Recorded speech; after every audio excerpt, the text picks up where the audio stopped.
Mars is a giant red desert, bigger than we can imagine, and it is millions of kilometers away from Earth.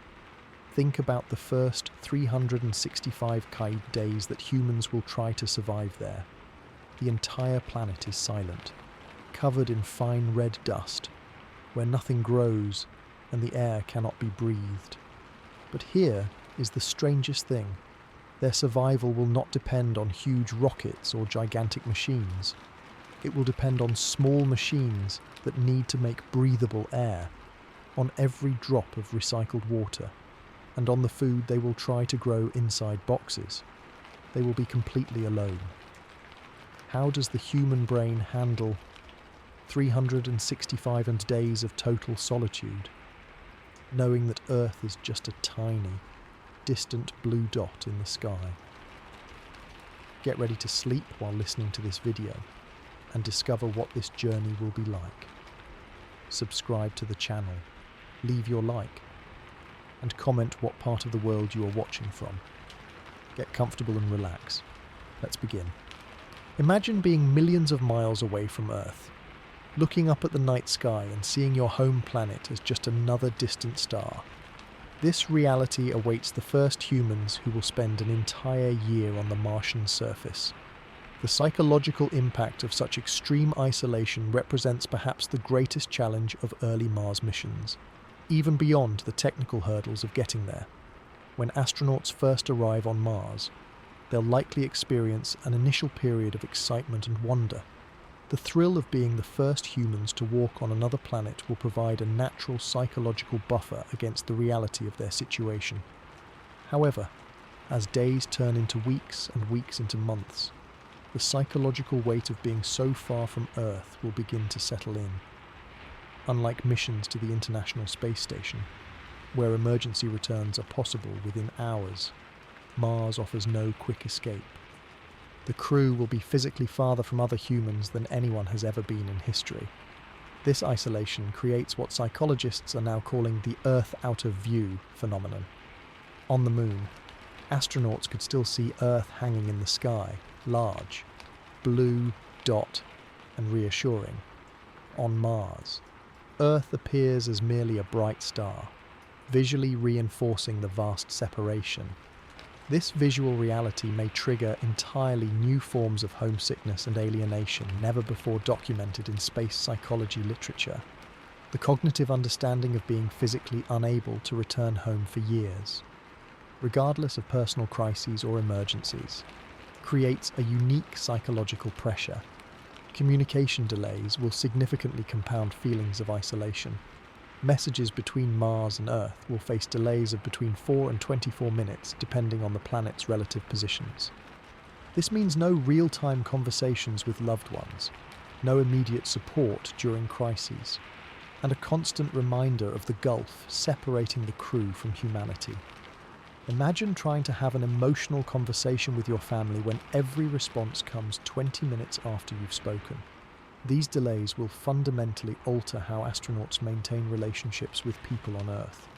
Sleep disruption will likely emerge as another significant psychological challenge.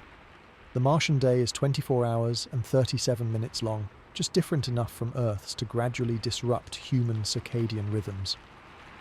Studies have shown that sleep disturbances can significantly impact mood, cognitive performance, and psychological resilience. Mission planners must decide whether to maintain an Earth-based schedule or adapt to Mars time, with either choice carrying psychological implications. The confined living space will present its own challenges. The first Mars habitat will necessarily be small, with limited private areas. Astronauts will live in close quarters with the same small group of people for the entire mission duration. There will be no opportunity to take a weekend away, visit a different environment, or interact with new people. This constant proximity can lead to a phenomenon known as crowding stress, where even minor annoyances with crewmates can escalate into serious conflicts when there's no escape valve. Seasonal changes on Mars may also impact psychological well-being in unexpected ways.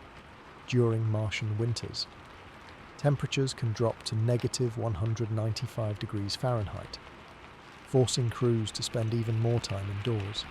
Additionally, Mars experiences planet-wide dust storms that can last for weeks or months, potentially covering solar panels and reducing visibility to near zero. These periods of darkness and environmental hostility could trigger seasonal affective responses similar to those experienced in Earth's polar regions during winter months, but potentially more severe. The monotony of daily routine represents another psychological hurdle. Without the natural environmental variations and social diversity of Earth, each day on Mars risks feeling identical to the last. Mission planners are developing strategic milestone celebrations, marking the first month, first 100 days, and other achievements to create psychological structure and anticipation. These temporal landmarks help break the mission into manageable segments rather than one overwhelming year-long challenge. Maintaining meaningful work will be crucial for psychological health. When astronauts feel their daily tasks directly contribute to mission success and scientific advancement, their sense of purpose provides significant psychological protection. However, inevitable periods of downtime or maintenance work might feel less meaningful, potentially leading to motivation issues or existential questions about the value of their sacrifice. The concept of risk awareness also shapes psychological responses. The crew will be constantly aware that equipment failures, medical emergencies, or other crises could arise at any moment, with limited resources for response and no possibility of external rescue. This background awareness creates a unique form of chronic stress that terrestrial humans rarely experience. Some astronauts may develop hypervigilance, while others might employ psychological defense mechanisms like denial to manage this awareness. Group dynamics will evolve in unique ways during Mars missions. Research from Antarctic winter overcrews, submarine teams, and space station missions suggests that isolated groups often develop their own microcultures with unique norms, inside jokes, and communication patterns. While this can create strong group cohesion, it may also lead to an us versus them mentality with mission control on Earth, especially during disagreements about procedures or priorities. Personal identity challenges may emerge as the mission progresses. Astronauts often report a shift in identity during long-duration spaceflight, questioning their roles as parents, spouses, or friends when they cannot actively participate in those relationships. On Mars, with its unprecedented isolation and duration, these identity questions may become even more profound. Who are you when you're separated from nearly everything and everyone that previously defined you? Space agencies are developing various countermeasures to address these psychological challenges. These include immersive virtual reality systems allowing astronauts to visit familiar Earth locations, communication protocols designed to minimize the psychological impact of delays, carefully designed crew selection focusing on psychological compatibility, and onboard support systems including private audio and video messages from family members saved for strategic moments when morale might be low. Despite these preparations, the first year on Mars will inevitably reveal unexpected psychological responses. The pioneers who undertake this journey will not only advance our understanding of Mars, but also expand our knowledge of human psychological adaptation to extreme circumstances. Their experiences will inform protocols for future missions, potentially leading to longer stays and eventually permanent human presence on another world. Closed water recycling systems, managing Mars's most precious resource. A single drop of water on Mars could mean the difference between life and death. When the first human mission lands on the red planet for a year-long stay, they'll face an environment with no accessible water on the surface and where importing additional supplies from Earth is impossible. This reality makes water recycling technology not just important, but absolutely essential for human survival on Mars. The water management systems designed for Mars missions represent a quantum leap beyond even the most advanced recycling systems currently used on the International Space Station. On the ISS, water recycling achieves approximately 95% efficiency. For Mars, engineers are targeting 99% or higher, as every molecule counts when you're over 40 million miles from resupply. From the moment astronauts arrive on Mars, they'll implement a water tracking system more comprehensive than anything ever used on Earth. Every milliliter will be accounted for in what engineers call the water budget. This includes not just obvious water usage like drinking and hygiene, but also tracking moisture in exhaled breath, sweat that evaporates from skin, and residual dampness in dried clothing. Water molecules can't be allowed to escape the closed system if the mission is to remain sustainable for a full year.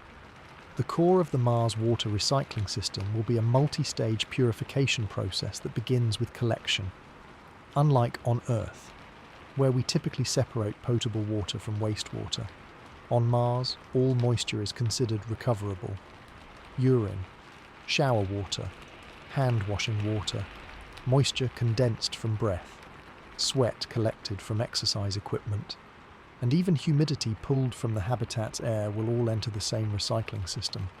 The first stage of purification typically involves filtration to remove solid particles.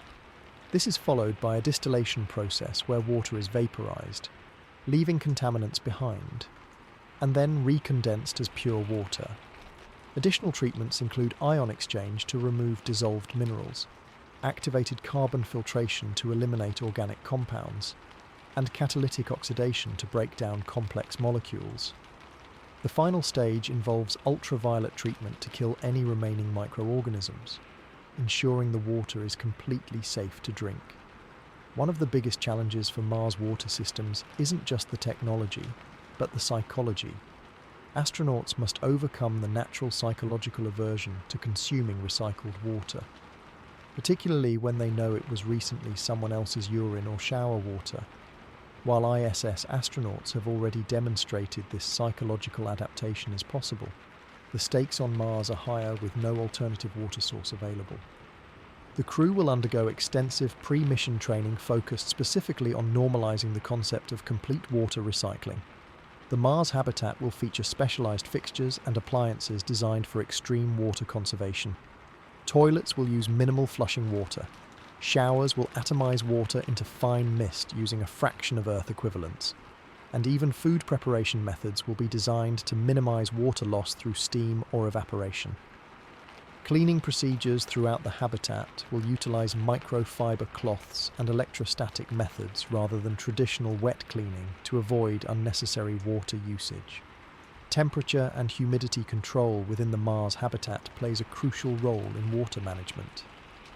The environmental control systems maintain precise humidity levels, high enough to prevent uncomfortable dryness, but low enough to minimize condensation on cold surfaces where water might be difficult to recover.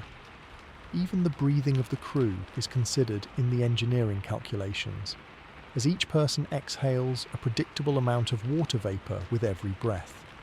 The Mars water system must also be incredibly robust and redundant. Engineers anticipate component failures and have designed multiple backup systems. The primary water processing unit will have a secondary duplicate ready to activate if needed. Additionally, emergency water reserves will be maintained in separate containers distributed throughout the habitat to ensure that even catastrophic system failures don't immediately threaten the crew's survival. These reserves would provide enough time for repairs or implementation of emergency conservation protocols. Regular maintenance of the water system will occupy a significant portion of the crew's scheduled tasks. Filter replacements, sensor calibrations, and component inspections cannot be delayed or neglected when the entire mission depends on continuous water availability. The system will incorporate numerous sensors monitoring water quality parameters in real time, alerting the crew to any developing issues before they become critical problems.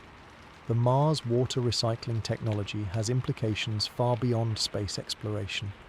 The same systems being developed for Mars missions are informing next-generation water treatment solutions for Earth's most water-scarce regions. The ability to recycle wastewater with near-perfect efficiency could revolutionize how we manage water resources in drought-prone areas, refugee camps, or following natural disasters. Mars missions are effectively serving as accelerated development programs for technologies that may help solve Earth's growing water scarcity challenges. Biological components may also play a role in Mars water systems. Research is exploring how certain algae, bacteria, or plant roots could assist in water purification processes, potentially creating hybrid mechanical biological systems that are more robust than either approach alone. These bioregenerative elements could simultaneously contribute to food production and air revitalization, creating more integrated life support systems. In emergency situations, the Mars habitat will have the capability to implement tiered water conservation protocols. The standard daily water allocation for each crew member will already be significantly lower than typical Earth usage. But contingency plans include even more stringent conservation levels. These emergency protocols might involve eliminating showers, using pre-moistened wipes for hygiene, reducing laundry operations, or implementing stricter drink rationing. The psychological impact of these emergency measures could be significant, as water usage is closely tied to comfort and normalcy.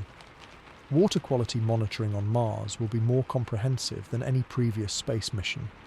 Beyond testing for biological contaminants and obvious chemical hazards, systems will monitor for subtle changes in mineral content, organic compounds, or even microplastic shedding from equipment. The long duration of the Mars mission means that even slight accumulations of trace contaminants could eventually reach problematic levels if not detected and addressed early. The integration of the water system with other habitat functions represents another engineering challenge. Water serves multiple purposes beyond drinking and hygiene. It transfers heat in cooling systems, provides radiation shielding in strategic locations, and maintains pressure in certain hydraulic equipment. System designers must consider how water allocation priorities might shift during different mission phases or emergency scenarios. Perhaps the most remarkable aspect of Mars water systems is that they'll operate with minimal intervention from Earth. The communication delay between the planets means that real-time troubleshooting guidance isn't possible. The crew must be capable of diagnosing and repairing all aspects of the water system independently, with Earth-based experts providing only delayed advice. This necessity is driving the development of more intuitive interfaces, comprehensive diagnostic tools, and repair procedures that require minimal specialized knowledge. As the first year on Mars progresses, the water recycling system will accumulate performance data that will inform all future missions. Engineers will analyze patterns of water usage, component wear, maintenance requirements, and crew adaptation. This information will guide redesigns for subsequent missions, gradually improving efficiency and reliability. The ultimate goal is developing water systems robust enough to support permanent Mars habitation, where water isn't just recycled for a year, but indefinitely as part of a self-sustaining Mars colony. The water recycling systems will be crucial not only for human consumption, but also for another vital aspect of Mars habitation: growing food. Beyond just surviving on the red planet, the first Mars crew will need to take initial steps towards sustainable living, and that means establishing the first farms on another world. Controlled agriculture in the Martian environment represents a revolutionary step in human space exploration, the beginning of truly living off the land beyond Earth. The first plants grown on Mars will likely be fast-growing, nutrient-dense crops that thrive in controlled environments. Leafy greens like lettuce, kale, and spinach will be among the initial selections due to their rapid growth cycles of just 21 to 35 days from seed to harvest. These plants also provide excellent nutritional value with minimal growing space. Other early crops will include radishes, cherry tomatoes, peppers, and strawberries, all selected for efficient growth, nutritional profiles, and importantly, psychological impact. After months of eating reconstituted and preserved foods, the first fresh strawberry grown on Martian soil will be as much a psychological milestone as a nutritional one. The growing systems themselves will be primarily hydroponic and aeroponic, soilless methods that use nutrient-rich water solutions rather than traditional soil. These approaches use approximately 90% less water than conventional farming, a crucial consideration given the precious nature of water on Mars. In hydroponic systems, plant roots grow directly in carefully formulated nutrient solutions, while aeroponic systems mist the roots with nutrient-rich water droplets. Both methods eliminate the need for soil, reduce water usage, and allow precise control of nutrient delivery. The growing chambers will be carefully isolated from the Martian environment. Despite romantic notions of open-field farming on Mars, the reality is that Martian soil, more accurately called regolith, is currently toxic to Earth life. It contains perchlorate compounds that are harmful to humans and would prevent normal plant growth. Additionally, the radiation levels and extreme temperature fluctuations on the surface make enclosed, shielded growing environments absolutely necessary. Lighting for these first farms will combine specialized LED arrays designed to provide precisely the light wavelengths plants need for photosynthesis. Unlike traditional grow lights, these systems will be optimized for maximum plant growth with minimum energy consumption, a critical balance on Mars where every watt of power is precious. The lighting will follow programmed cycles to simulate day and night, though these cycles might be adjusted to optimize growth rather than strictly following Martian day-night patterns. Temperature and humidity control within the growing chambers will be critical. Plants transpire moisture through their leaves, effectively recycling water into the chamber atmosphere, where it must be carefully recaptured. This plant transpiration actually becomes an integrated part of the habitat's water recycling system, with moisture collected from growing chambers processed through the same purification systems used for other water sources. Carbon dioxide, which plants need for photosynthesis, is one resource that Mars has in abundance. The Martian atmosphere is approximately 95% carbon dioxide. Systems will be designed to filter this carbon dioxide from the outside atmosphere, purify it, and feed it into the growing chambers.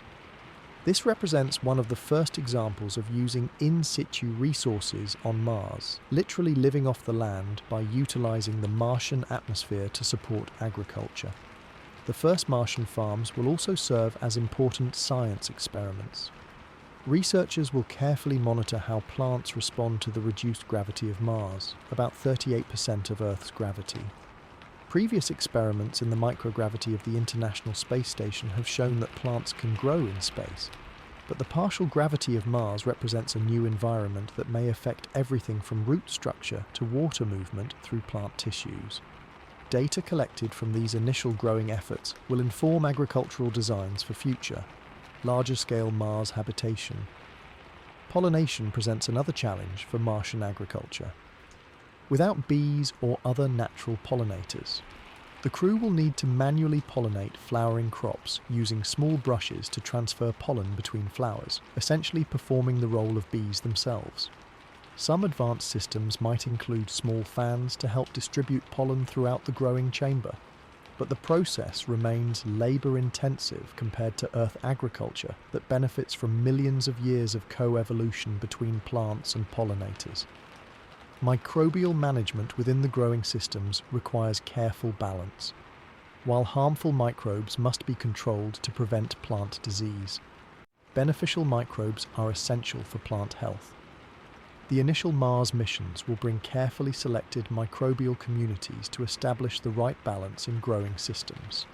These might include mycorrhizal fungi that help plants absorb nutrients and beneficial bacteria that convert nutrients into plant-available forms.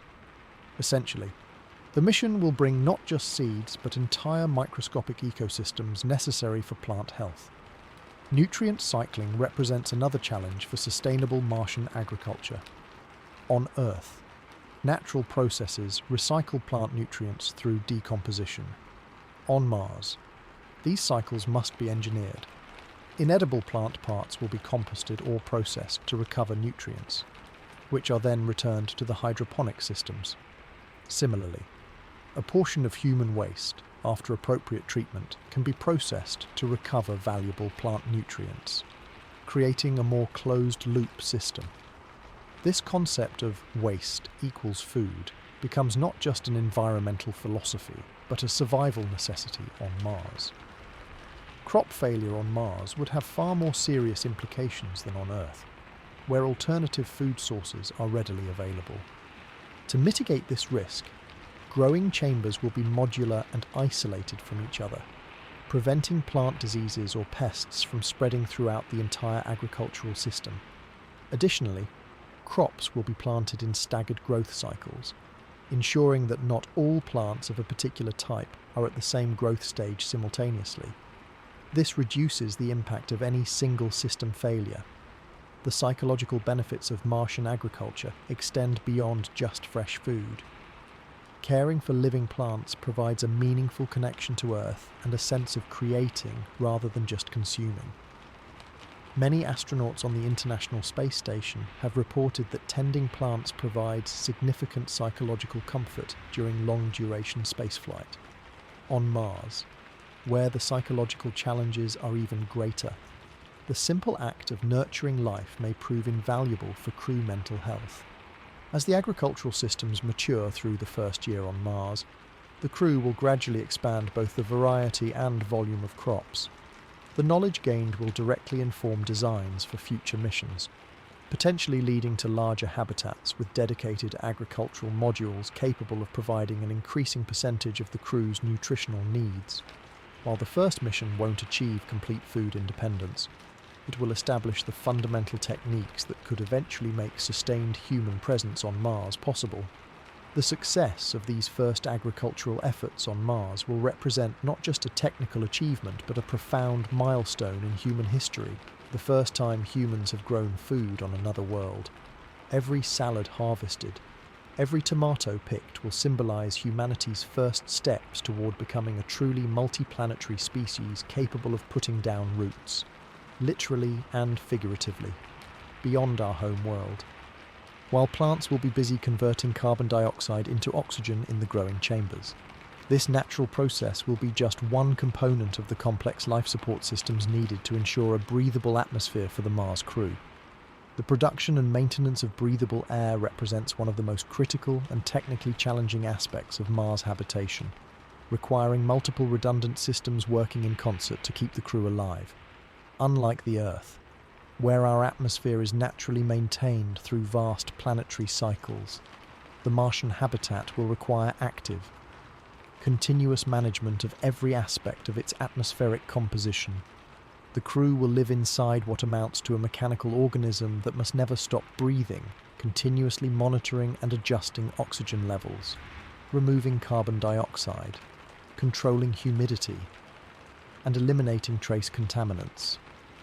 The primary oxygen generation system will likely use a process called electrolysis, passing electricity through water to separate it into hydrogen and oxygen. The oxygen is captured for breathing, while the hydrogen can be used for other processes such as combining with carbon dioxide to produce water and methane through the Sabatier reaction. This oxygen generation system connects directly to the water management systems discussed earlier, highlighting how interconnected all life support elements must be. Every molecule of water split for oxygen generation must eventually be recovered and recycled. A backup oxygen system called the Mars Oxygen In Situ Resource Utilization Experiment (MOXIE) technology will extract carbon dioxide directly from the Martian atmosphere and convert it to oxygen. This technology, already successfully tested on a small scale by the Perseverance rover, represents a crucial step toward using Mars's resources rather than relying entirely on supplies brought from Earth. The first human mission will likely include a scaled-up version of this technology, providing redundancy for the primary electrolysis system. Carbon dioxide removal is equally important as oxygen generation. As humans breathe, we consume oxygen and exhale carbon dioxide, which would quickly reach toxic levels in a closed environment without active removal. Multiple systems will work together to manage carbon dioxide. including physical adsorption using materials called zeolites that capture CO2 molecules like molecular sieves. These materials can then be heated to release the collected CO2, which is either vented or fed to other systems like plant chambers or the Sabatier reactor. Maintaining the proper atmospheric pressure inside the habitat presents another critical challenge. The exterior atmospheric pressure on Mars is less than 1% of Earth's, far too low to support human life. The habitat must maintain a pressure suitable for human physiology while dealing with the structural stresses this pressure differential creates. Any breach in the habitat envelope would cause rapid depressurization, one of the most serious emergency scenarios the crew could face. Trace contaminants represent a subtle but potentially deadly hazard in closed life support systems. Human bodies, equipment, materials, and activities all release various compounds into the air, from ammonia and acetone from human metabolism to formaldehyde that might off-gas from certain materials, or volatile compounds released during cooking. On Earth, these trace contaminants disperse into the vast atmosphere, but in the closed environment of a Mars habitat, they can accumulate to harmful levels. To address this challenge, the air revitalization system will include multiple filtration stages. Activated carbon filters will capture a broad spectrum of organic contaminants. Catalytic oxidizers will break down more complex molecules at high temperatures. HEPA filtration will remove particulates, including Martian dust that inevitably enters through airlocks despite decontamination protocols. This layered approach ensures that even contaminants not specifically anticipated can be managed. The distribution of air throughout the habitat requires careful engineering. Ventilation systems must ensure that no dead zones develop where air circulation is poor, as these could lead to localized buildup of carbon dioxide or contaminants. Sensors placed throughout the habitat will continuously monitor air quality parameters, triggering alerts if any values approach concerning levels. This distributed sensing system provides early detection of potential issues before they become dangerous. Humidity control is another crucial aspect of air management that connects directly to crew health. If the air becomes too dry, crew members may experience respiratory irritation, dry skin, and static electricity problems that could potentially damage sensitive electronics. If humidity rises too high, condensation may form on cold surfaces, creating potential for mold growth and water damage to equipment. The environmental control systems will maintain humidity in the optimal range of 40 to 60%. Emergency response capabilities for atmospheric issues must be immediate and effective. Each crew member will have access to emergency breathing apparatus stationed throughout the habitat. Additionally, the habitat will be designed with the capability to isolate sections in case of contamination or pressure loss. Crew members will regularly practice emergency protocols for various atmospheric emergency scenarios, from fire, which consumes oxygen and produces toxic smoke, to sudden depressurization events. The psychological aspect of air quality shouldn't be underestimated. Humans are sensitive to the feeling of air, its freshness, temperature, movement, and even smell. Earth's natural environments provide subtle variations in these qualities that we often don't consciously notice until they're absent. In the engineered environment of a Mars habitat, achieving air that feels right rather than just technically adequate represents an important quality of life factor for the crew. Monitoring systems for air quality will be some of the most sophisticated and redundant in the entire habitat. Multiple sensor types will measure oxygen, carbon dioxide, pressure, humidity, and various potential contaminants. These systems will operate on independent power supplies with backup capabilities to ensure that air quality monitoring continues even during other system failures. The data from these sensors will be continuously displayed for the crew and transmitted to Earth, though with the inevitable communication delay. Dust management represents a particular challenge for Martian air systems. The Martian surface is covered with extremely fine dust particles that can find their way into the habitat despite decontamination protocols. This dust is not only mechanically abrasive, but potentially reactive due to its chemical composition, which includes perchlorates. Filtration systems must capture this dust before it can accumulate in life support equipment or be inhaled by crew members, where it could potentially cause respiratory issues over time. The integration of biological and mechanical systems for air management represents the cutting edge of life support technology. While plants naturally consume carbon dioxide and produce oxygen through photosynthesis, they cannot be relied upon as the primary life support system due to variations in their metabolic rates and vulnerability to disease or environmental stress. Instead, the plant systems will complement the mechanical air revitalization systems, providing a layer of bioregeneration that improves overall system resilience. As the mission progresses through its first year, the life support systems will generate invaluable data about long-term operation in the Martian environment. Engineers will analyze patterns of component wear, filter saturation rates, and subtle changes in system efficiency that might indicate developing issues. This knowledge will directly inform the design of more advanced life support systems for future missions, gradually increasing their reliability and reducing the necessary maintenance burden on the crew. The air we breathe is something Earthbound humans rarely think about. It's simply there, maintained by our planet's vast natural systems. For Mars explorers, every breath will be the product of technological systems working in precise coordination, systems that cannot fail for even a short period without dire consequences. The success of these systems will open the door to longer duration stays and eventually permanent human presence on our neighbouring world. The continuous monitoring of life support systems highlights another fundamental challenge of Mars missions: the communication delay between Mars and Earth.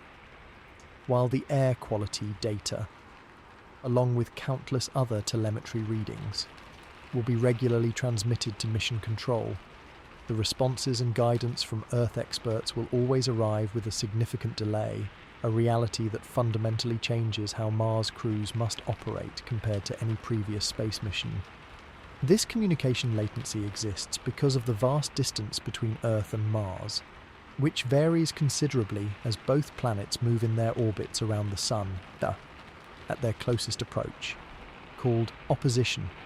Earth and Mars are still approximately 35 million miles apart, resulting in a one-way signal delay of about 3 minutes. However, during their furthest separation, when the planets are on opposite sides of the Sun, this distance stretches to about 250 million miles, creating one-way delays of up to 22 minutes.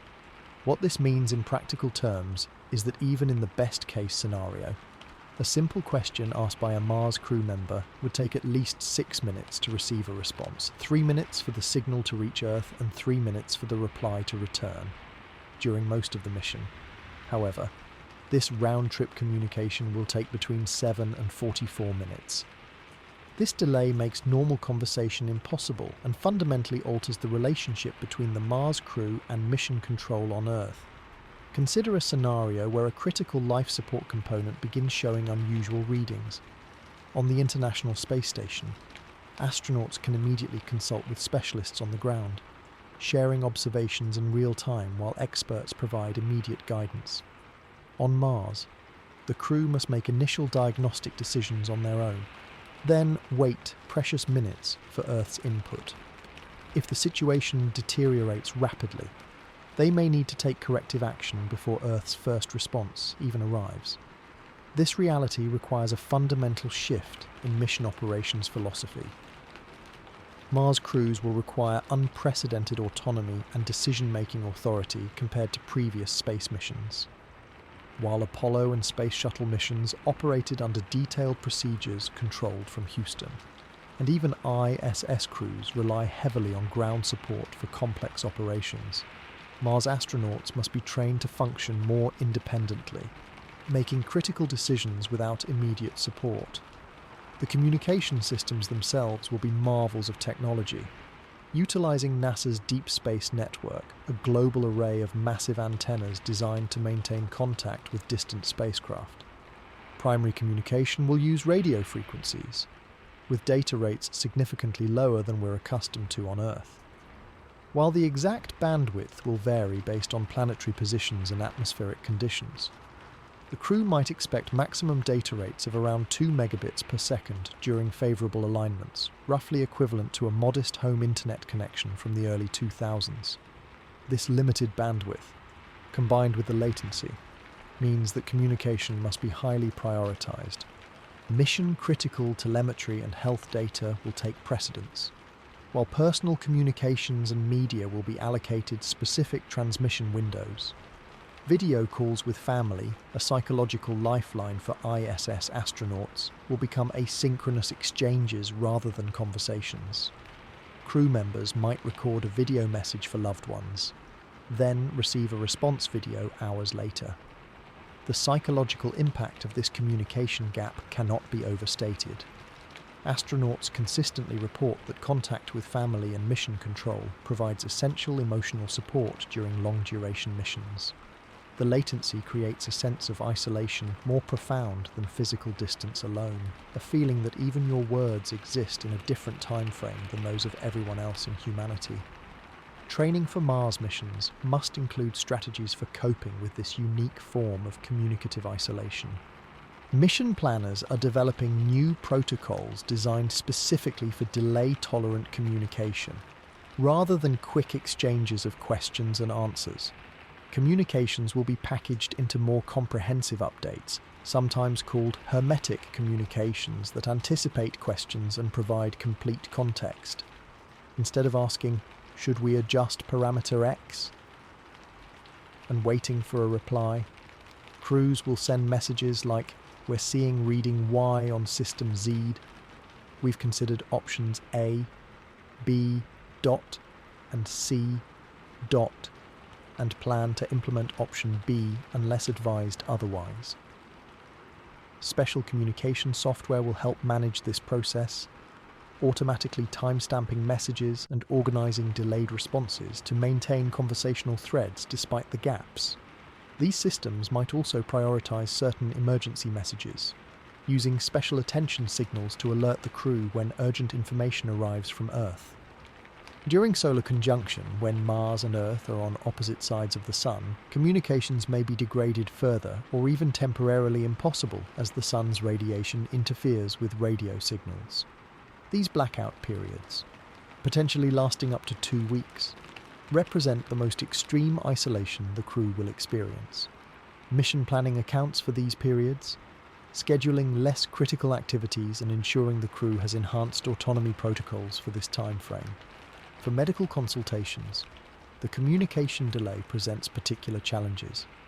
Earth-based flight surgeons cannot provide real-time guidance during medical emergencies. Instead, advanced diagnostic software, augmented reality systems, and extensive medical training for crew members will help bridge this gap. Pre-programmed treatment protocols for likely emergency scenarios will be available, with Earth-based doctors providing confirmation or refinement of these approaches when their responses eventually arrive. Private psychological support communications will be scheduled regularly throughout the mission, but the effectiveness of these sessions will be impacted by the inability to have natural conversation. Mental health support may shift toward more asynchronous models, with crew members recording journal entries or structured self-assessments that psychological support teams on Earth can review and respond to with guidance or recommendations. Despite these challenges, the communication link with Earth remains a vital technological and psychological lifeline. The knowledge that Earth is still listening, still responding, even if delayed, provides essential grounding for humans venturing farther from home than ever before. The first Mars crews will pioneer not just exploration of another world, but also entirely new forms of human communication adapted to the realities of interplanetary distances. While communication delays create a unique psychological environment for Mars explorers, the physical environment creates equally significant physiological challenges, particularly the reduced gravity. After months of weightlessness during the transit to Mars, the crew will step onto a surface with gravity approximately 38% as strong as Earth's. This partial gravity environment represents uncharted territory for human physiology, with effects that will manifest throughout the body from the very first moments on the Martian surface. The human body evolved specifically for Earth's gravitational environment, with every system, from bones to blood vessels to muscle fibers, precisely calibrated for our home planet's pull. When astronauts experience microgravity, as they do on the International Space Station, numerous physiological changes occur. Bones lose mineral density, muscles atrophy, fluids shift upward in the body, and the cardiovascular system adapts to the absence of hydrostatic pressure. These changes are well documented after decades of space station missions. However, Mars presents an entirely different scenario. The partial gravity is strong enough to provide some of the cues and loads our bodies expect, but only a fraction of what terrestrial physiology evolved to handle. The first Mars explorers will essentially be real-time test subjects for how the human body adapts to this in-between gravitational state, knowledge that is impossible to gather on Earth and difficult to simulate for meaningful durations. Upon first arriving on Mars, crew members will likely experience immediate balance and coordination challenges. After months in microgravity during the journey, their vestibular systems, the delicate mechanisms in the inner ear that sense orientation and acceleration, will need time to recalibrate to having a consistent down direction again. However, this down will pull with less than half the force they evolved to expect. Crew members may find themselves misjudging movements, applying too much force when standing up or lifting objects, and needing to relearn basic movements like walking. The first few days on Mars will likely involve a deliberate, careful approach to movement as the crew adapts to this new gravitational environment. Simple tasks like pouring liquids, walking while carrying objects, or even judging how high to lift their feet when stepping might require conscious attention. The habitat design will include handrails and other stability aids to assist during this adaptation period. Cardiovascular effects will be particularly important to monitor. In microgravity, blood and other fluids shift toward the head and chest, causing the characteristic puffy-faced appearance of astronauts in space. The body compensates by reducing total blood volume, as it no longer needs to work as hard to pump blood against gravity. When returning to a gravitational environment, even Mars's partial gravity, blood will again be pulled downward into the lower body. This can cause orthostatic hypertension, a sudden drop in blood pressure when standing, potentially leading to dizziness or fainting. To counter these effects, crew members will wear special compression garments during their first days on Mars, helping to prevent excessive blood pooling in the legs. They'll also follow careful protocols for gradually increasing activity levels as their cardiovascular systems readapt to partial gravity. Regular monitoring of blood pressure, heart rate variability, and other cardiovascular parameters will help track this adaptation process. The musculoskeletal system will experience significant changes throughout the year on Mars. Earth-based studies suggest that partial gravity may slow, but not prevent, the bone and muscle loss seen in microgravity. However, the exact rates and patterns of this loss in Martian gravity remain unknown. The crew will follow intensive exercise protocols using specialized equipment designed for the partial gravity environment. These exercise countermeasures will differ from those used in microgravity. On the International Space Station, resistance devices and treadmills with harness systems that pull astronauts toward the floor help mitigate bone and muscle loss. On Mars, the partial gravity provides some natural loading, but additional resistance will still be necessary to maintain Earth-equivalent musculoskeletal health. Exercise sessions will typically last 2 to 3 hours daily, a significant time commitment that reflects the critical importance of these countermeasures. Bone density will be monitored throughout the mission using ultrasound technology, allowing the medical team to track changes and adjust exercise prescriptions accordingly.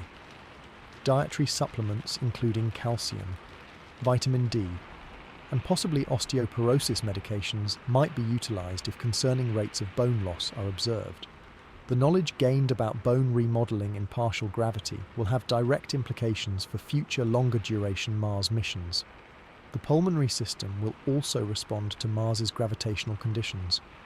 On Earth, gravity creates a gradient of blood flow in the lungs, with more flow to the bottom portions than the top. This uneven distribution actually improves gas exchange efficiency. In microgravity, this gradient disappears, slightly reducing efficiency. Mars' partial gravity will create an intermediate condition that may affect breathing patterns and gas exchange, particularly during exercise or in response to the lower atmospheric pressure maintained in the habitat. Fluid regulation within the body will gradually adapt to Martian gravity, or Kawan. On Earth, our kidneys respond to positional changes and gravity-induced fluid shifts by adjusting hormone levels that regulate water retention. After months in microgravity, these systems become less responsive. The transition to Martian gravity will trigger readaptation of these mechanisms, potentially causing temporary fluid retention or dehydration until a new homeostasis is established. Sensory perception may be subtly altered in the partial gravity environment. Studies suggest that humans perceive time differently in altered gravity conditions, with potential effects on reaction time and coordination. Visual perception of distances and movements may also require recalibration, as the brain's models for predicting object behavior are based on Earth's gravitational acceleration. Crew members might initially misjudge the trajectories of dropped items or the force needed to catch a thrown object. Sleep quality will likely be affected by Mars gravity. After adapting to sleeping while floating in microgravity during the journey to Mars, crew members must readjust to sleeping on a surface again, albeit with less pressure on contact points than on Earth. Body position during sleep, which affects breathing patterns and comfort, will need to be re-optimized for the new gravitational conditions.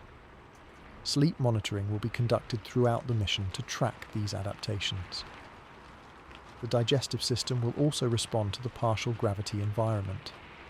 In microgravity, astronauts often report diminished sense of taste and changes in digestive transit time. Mars's partial gravity may alleviate some of these effects but create its own unique digestive experience. Meal planning will take into account potential changes in appetite and digestion, with flexibility to adjust nutritional strategies as the crew's physiological responses become clearer. Perhaps most significantly, the Mars mission will provide the first data on human performance in partial gravity over an extended period. While Apollo astronauts experienced lunar gravity, about 17% of Earth's, their stays lasted only days, not the full year planned for Mars. The knowledge gained from observing how humans adapt to and function in Martian gravity will be essential for planning future missions, potentially including permanent habitation. Throughout the year on Mars, careful documentation of physiological changes will create an unprecedented dataset on human adaptation to a non-Earth gravitational environment. Each crew member will essentially be both researcher and subject in this unique natural experiment, one that cannot be replicated in terrestrial laboratories but is essential for understanding humanity's potential future as a multiplanetary species. The close monitoring of physiological changes during a Mars mission won't be limited to the effects of reduced gravity. Another critical health concern, perhaps the most serious long-term threat to Mars explorers, comes from above: cosmic radiation. Without Earth's protective magnetic field and thick atmosphere, Mars receives radiation levels that would be considered dangerous by terrestrial standards. Managing this invisible threat will be a constant priority throughout the first year on Mars and beyond. Earth's natural defenses shield us from most space radiation, allowing life to flourish on our home planet. Our planet's magnetic field deflects charged particles, while our thick atmosphere absorbs most of what gets through. Mars lacks both these protective layers. Its magnetic field is essentially non-existent, and its atmosphere is less than 1% as dense as Earth's. This means radiation from space reaches the Martian surface at levels approximately 200 times higher than what we experience on Earth. This radiation comes in two main forms, both concerning for human health. First is galactic cosmic radiation, GCR, high-energy particles accelerated to near light speed by distant cosmic events like supernovae. These particles can penetrate deeply into materials and human tissue. Second are solar particle events, SPES, occasional bursts of radiation from our Sun during solar flares and coronal mass ejections. While less penetrating than GCR, these solar events can deliver potentially lethal doses if astronauts are insufficiently shielded. The health risks from this radiation exposure are significant and varied.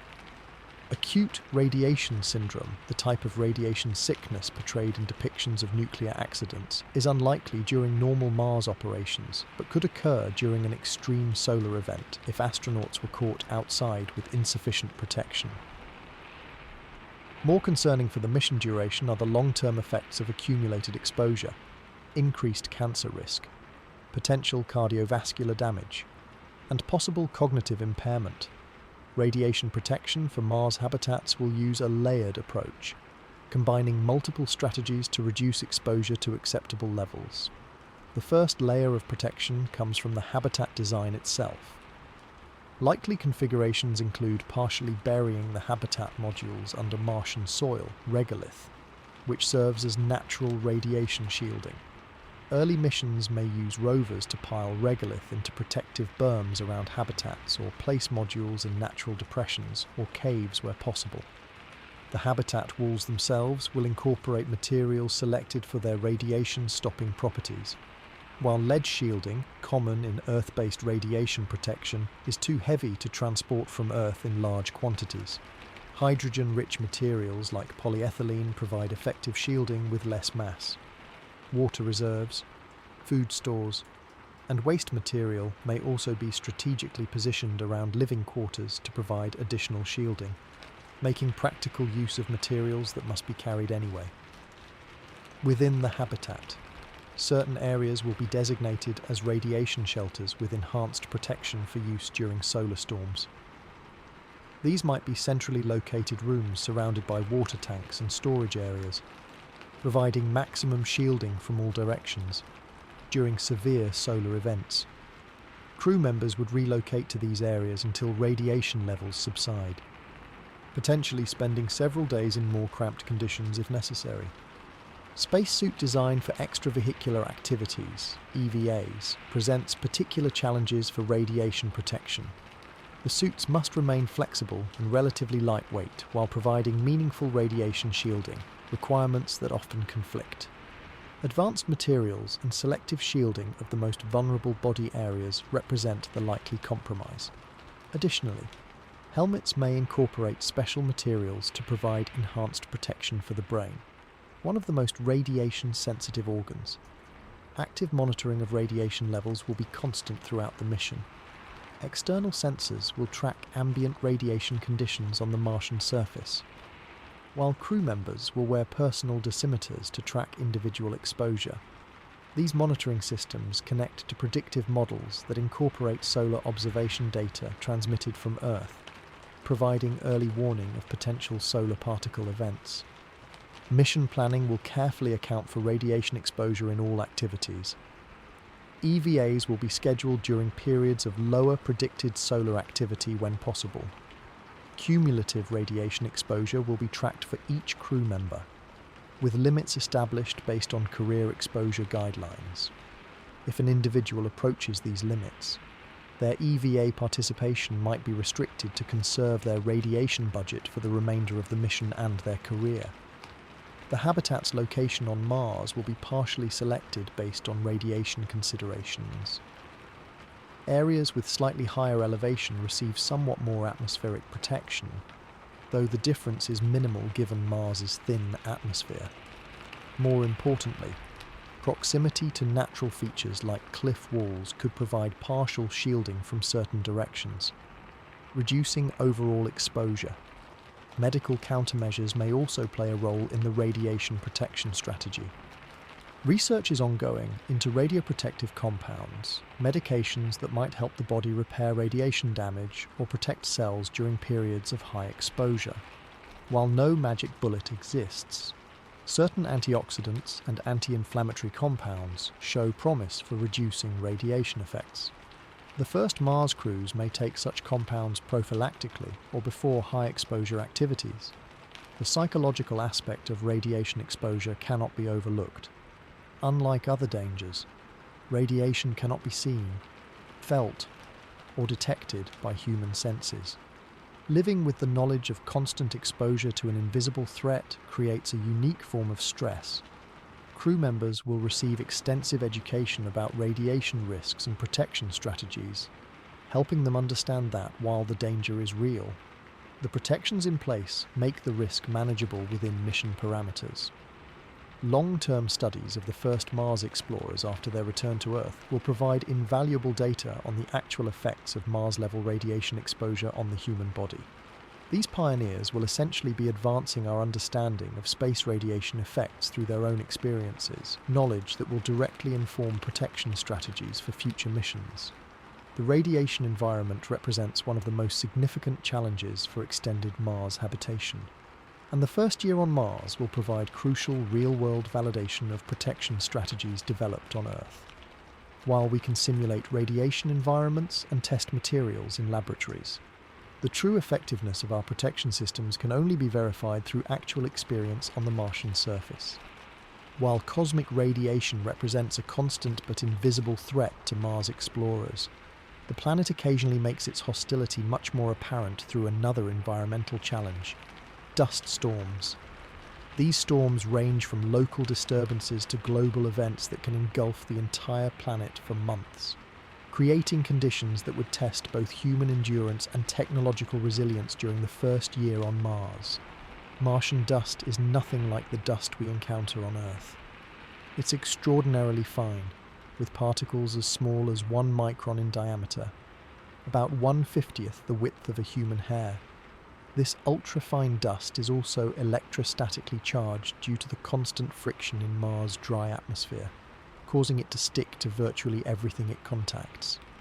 The dust composition includes iron oxides, giving Mars its characteristic reddish colour, and more worryingly, perchlorates, potentially toxic compounds that could pose health risks if brought inside habitats in significant quantities. Local dust storms occur frequently on Mars, particularly during certain seasons. These smaller events might last a few days and cover areas comparable to large Earth states. While disruptive, these local storms would be manageable interruptions to normal operations. More concerning are the global dust storms that occasionally develop, sometimes covering the entire planet for weeks or even months. The 2018 global dust storm, for instance, forced NASA's solar-powered Opportunity rover into permanent shutdown when dust covering its solar panels prevented recharging. For human missions relying partly on solar power, these global storms present a serious challenge. During the peak of a global storm, sunlight reaching the surface can be reduced by up to 97%, dropping midday illumination to twilight levels. Solar power generation would plummet accordingly, forcing the habitat to rely heavily on backup power systems.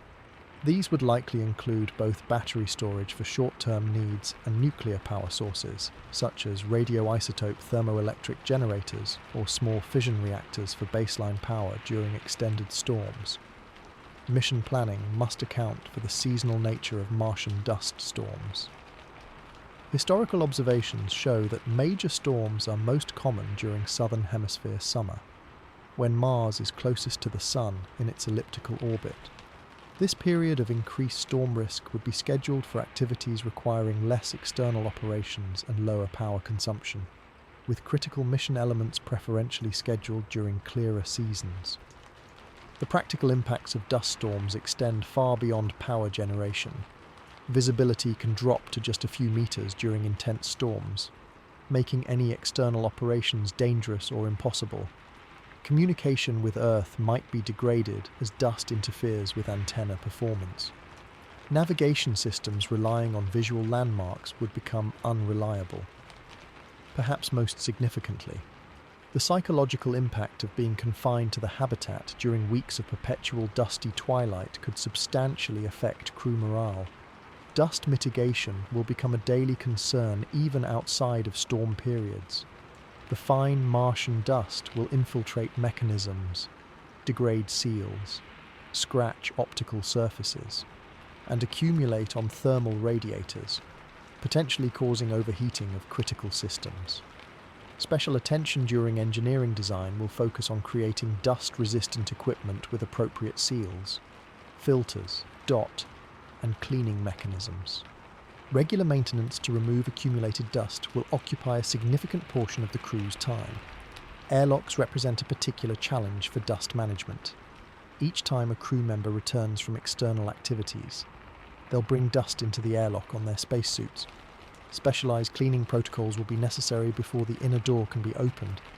These might include vacuum systems, electrostatic removal techniques, and mechanical brushing stations. Despite these precautions, some dust will inevitably make its way into the habitat over time.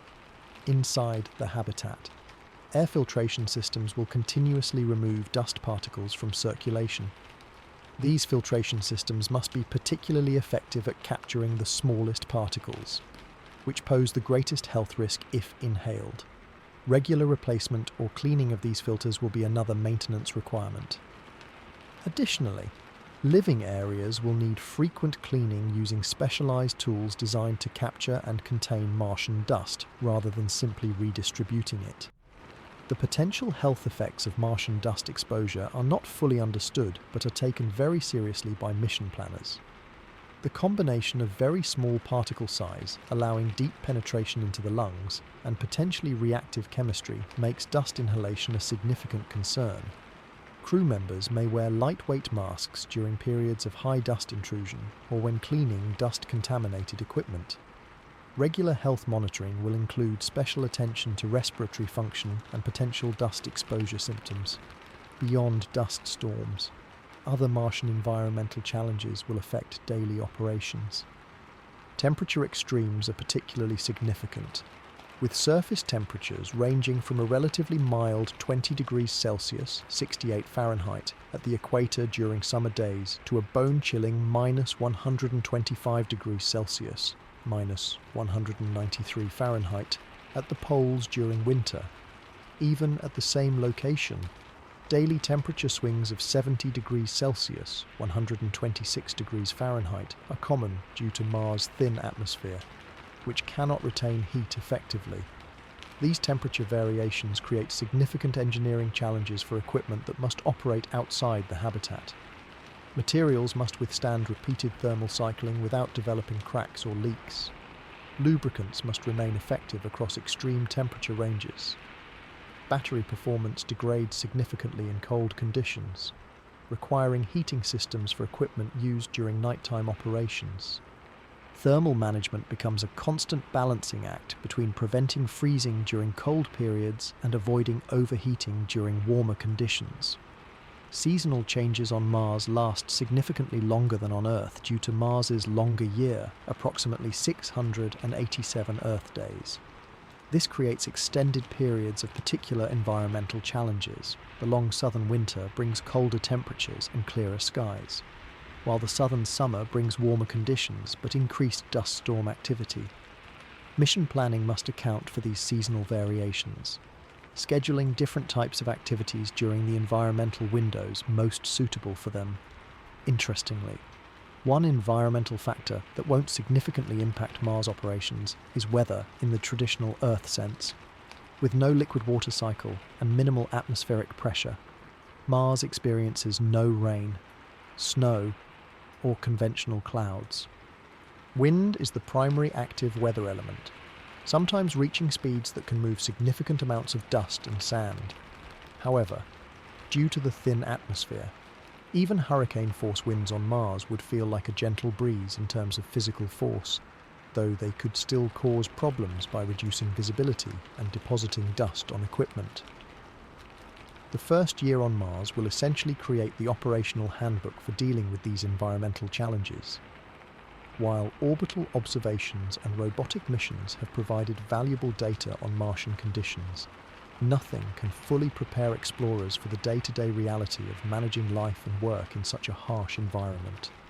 each dust storm weathered, each temperature extreme navigated, each maintenance protocol developed will build the practical knowledge base needed for humanity's long-term presence on the Red Planet. The harsh Martian environment and its unique challenges make one aspect of life on the Red Planet particularly crucial: establishing effective daily routines amid the alien landscape and constant threats. The mundane structure of everyday schedules becomes not just a matter of efficiency, but a psychological anchor and survival mechanism during the first year on Mars.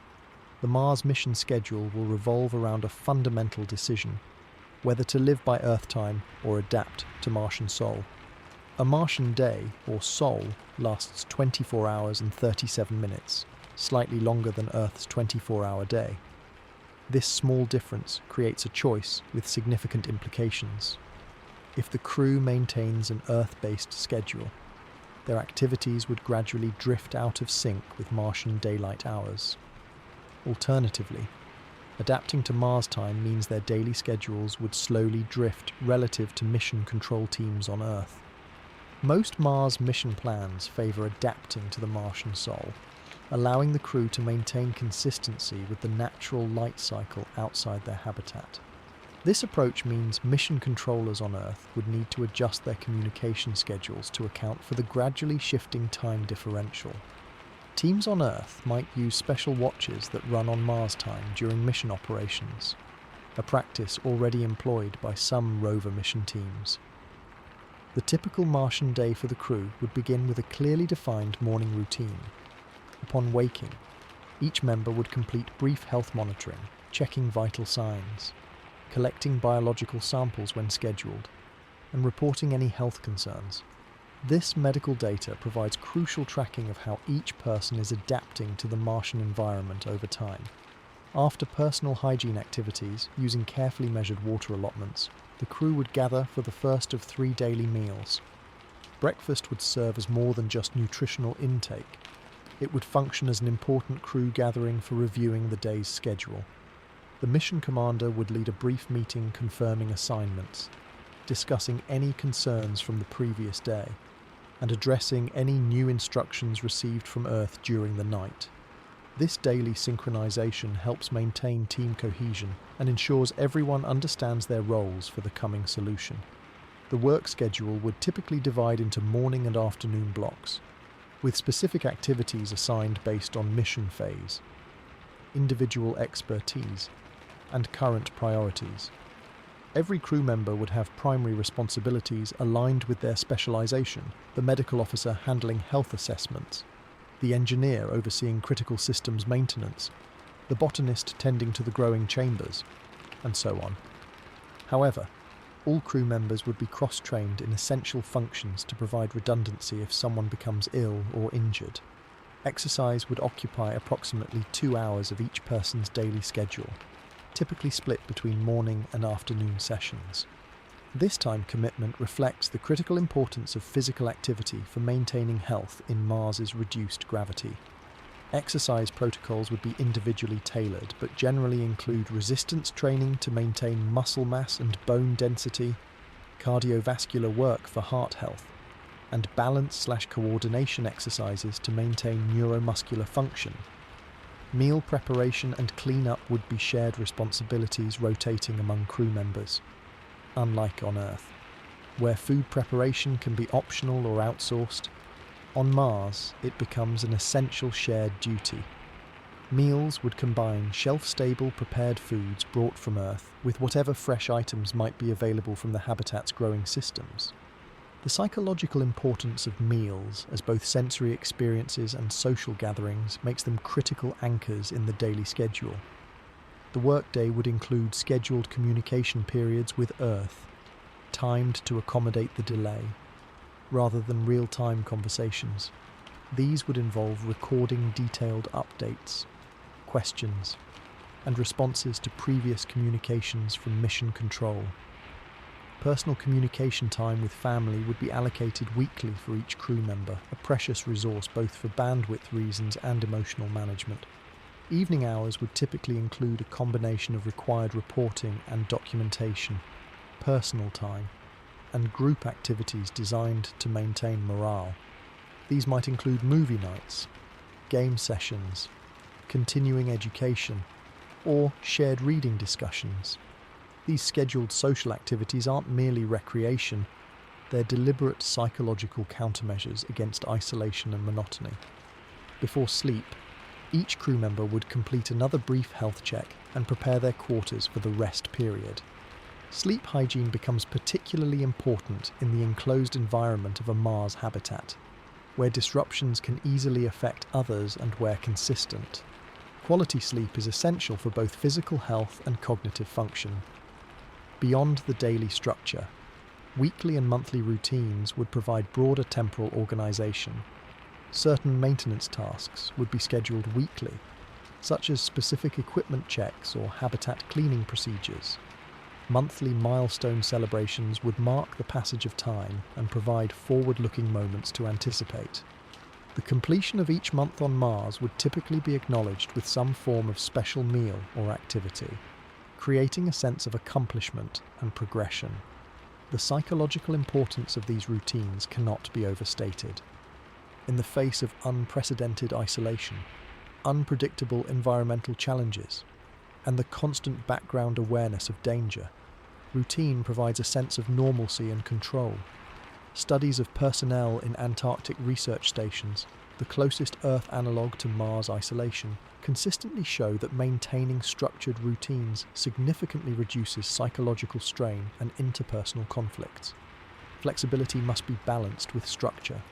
However, the schedule would include designated adaptive periods specifically for responding to unexpected issues, completing tasks that took longer than anticipated, or dealing with emergency situations.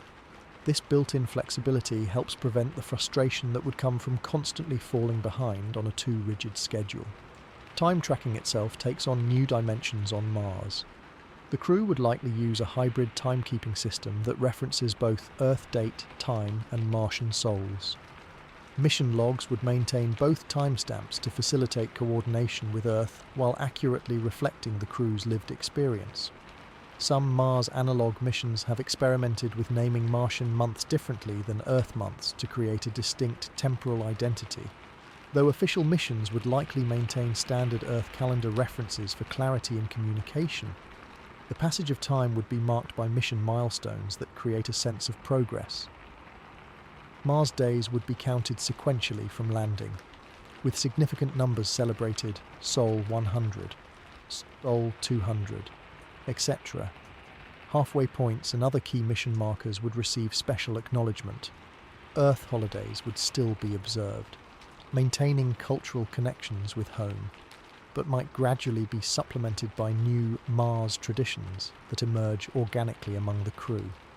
Perhaps the most psychologically challenging aspect of time management on Mars is the constant awareness of mission duration. Unlike open-ended terrestrial life, the Mars mission has a defined end date and return journey. This creates a constant countdown effect that can be both motivating and pressure-inducing.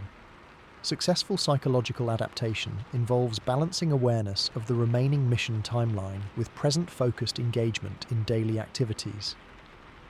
As the first year on Mars progresses, the initial routines established would likely evolve based on experience. Activities that prove particularly beneficial for crew cohesion might be expanded, while inefficient procedures would be revised. This evolution of routine, guided by actual experience rather than theoretical planning, represents an important aspect of humanity's adaptation to life on another world. The environment in which these daily routines unfold, the Mars habitat, represents one of the most challenging engineering projects ever undertaken.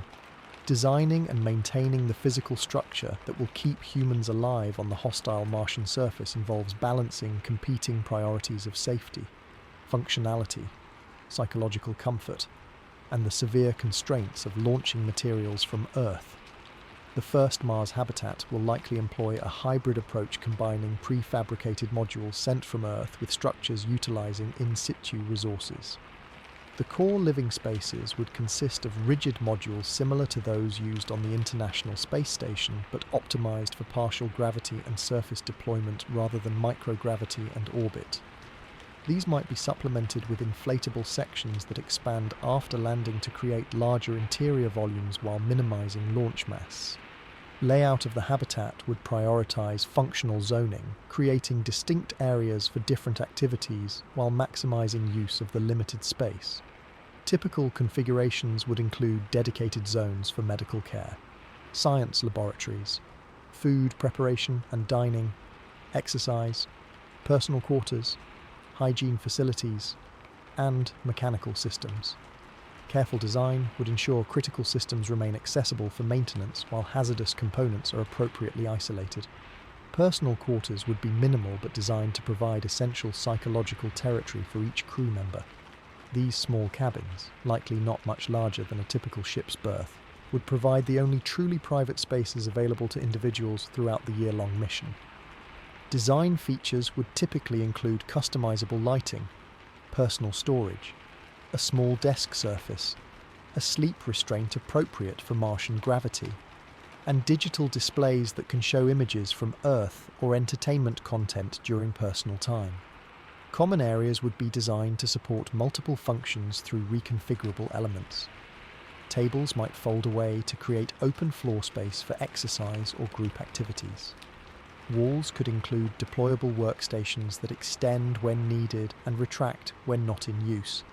This flexibility helps combat the psychological strain of spending a year in an environment smaller than a typical suburban home shared among 4 to 6 people. The sensory environment within the habitat requires careful consideration. Lighting systems would dynamically adjust throughout the day, mimicking the spectrum and intensity changes of Earth daylight to support circadian rhythms and psychological well-being.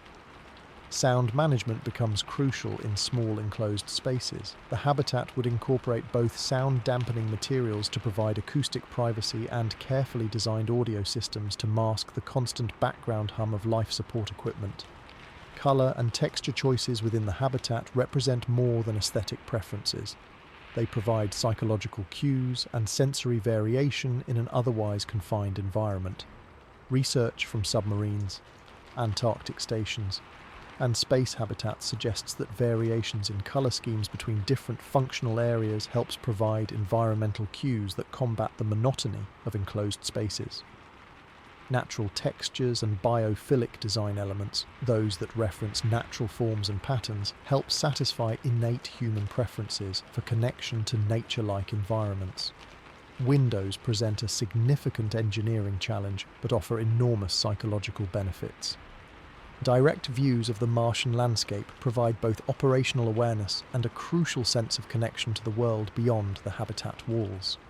However, windows create structural vulnerabilities and radiation pathways that must be carefully managed.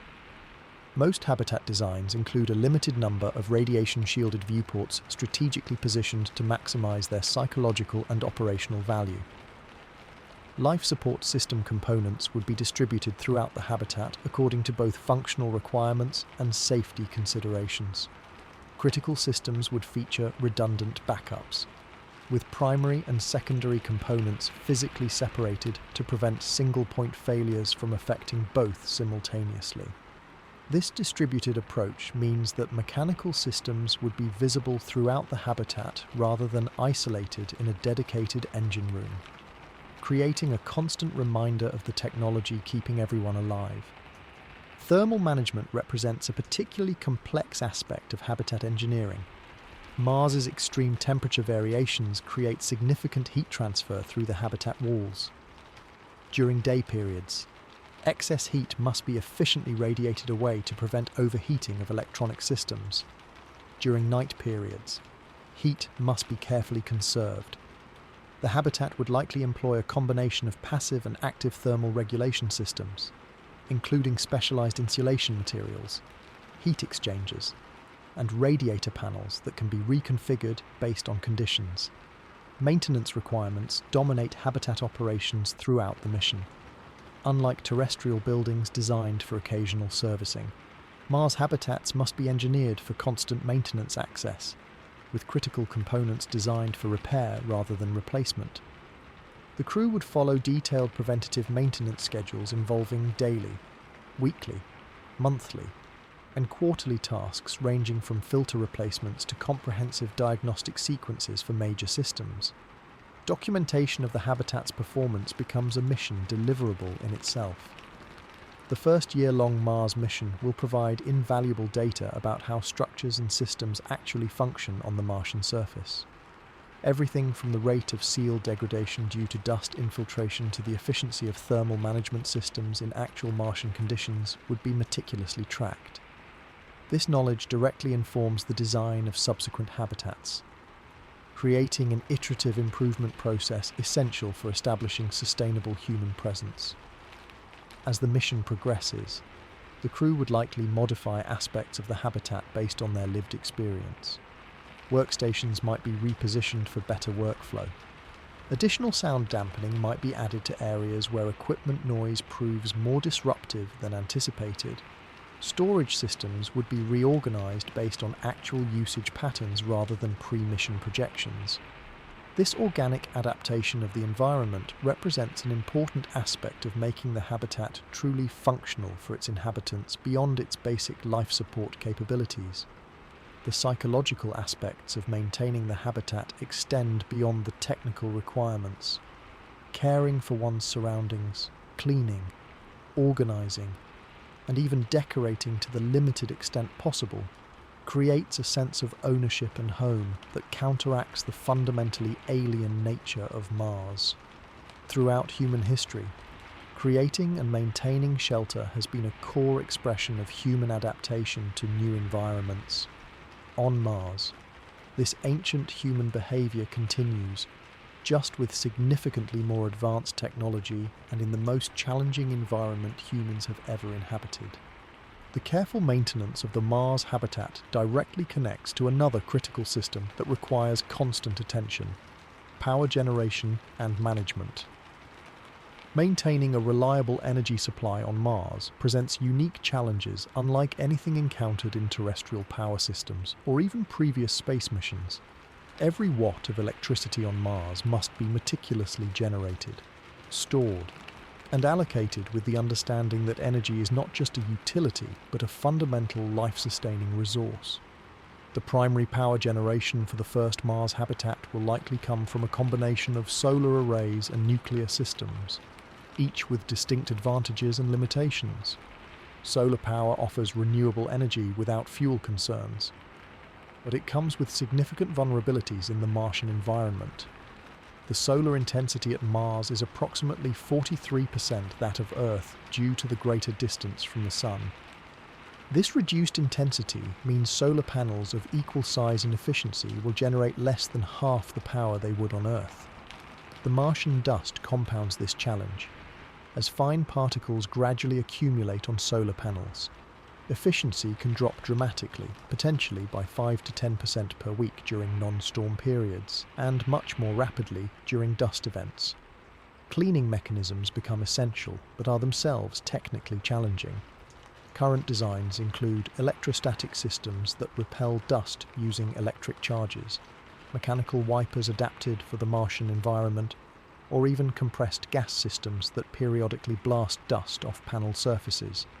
Given these limitations, nuclear power sources will likely provide the mission's baseline energy.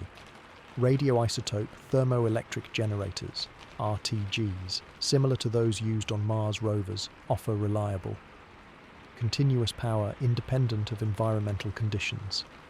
More ambitious designs include small fission reactors that could generate substantially more power than RTGs.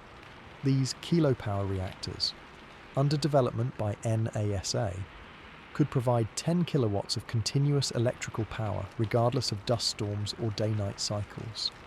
The ideal configuration combines both approaches, nuclear systems providing continuous baseline power with solar arrays generating additional energy during daylight hours when conditions permit. This hybrid approach maximizes available power while providing redundancy if either system experiences problems.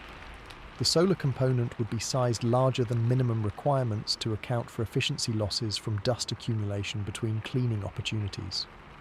Energy storage represents another critical component of the Mars power system. During daylight hours, excess solar energy would be stored in advanced battery systems to provide power during nighttime periods.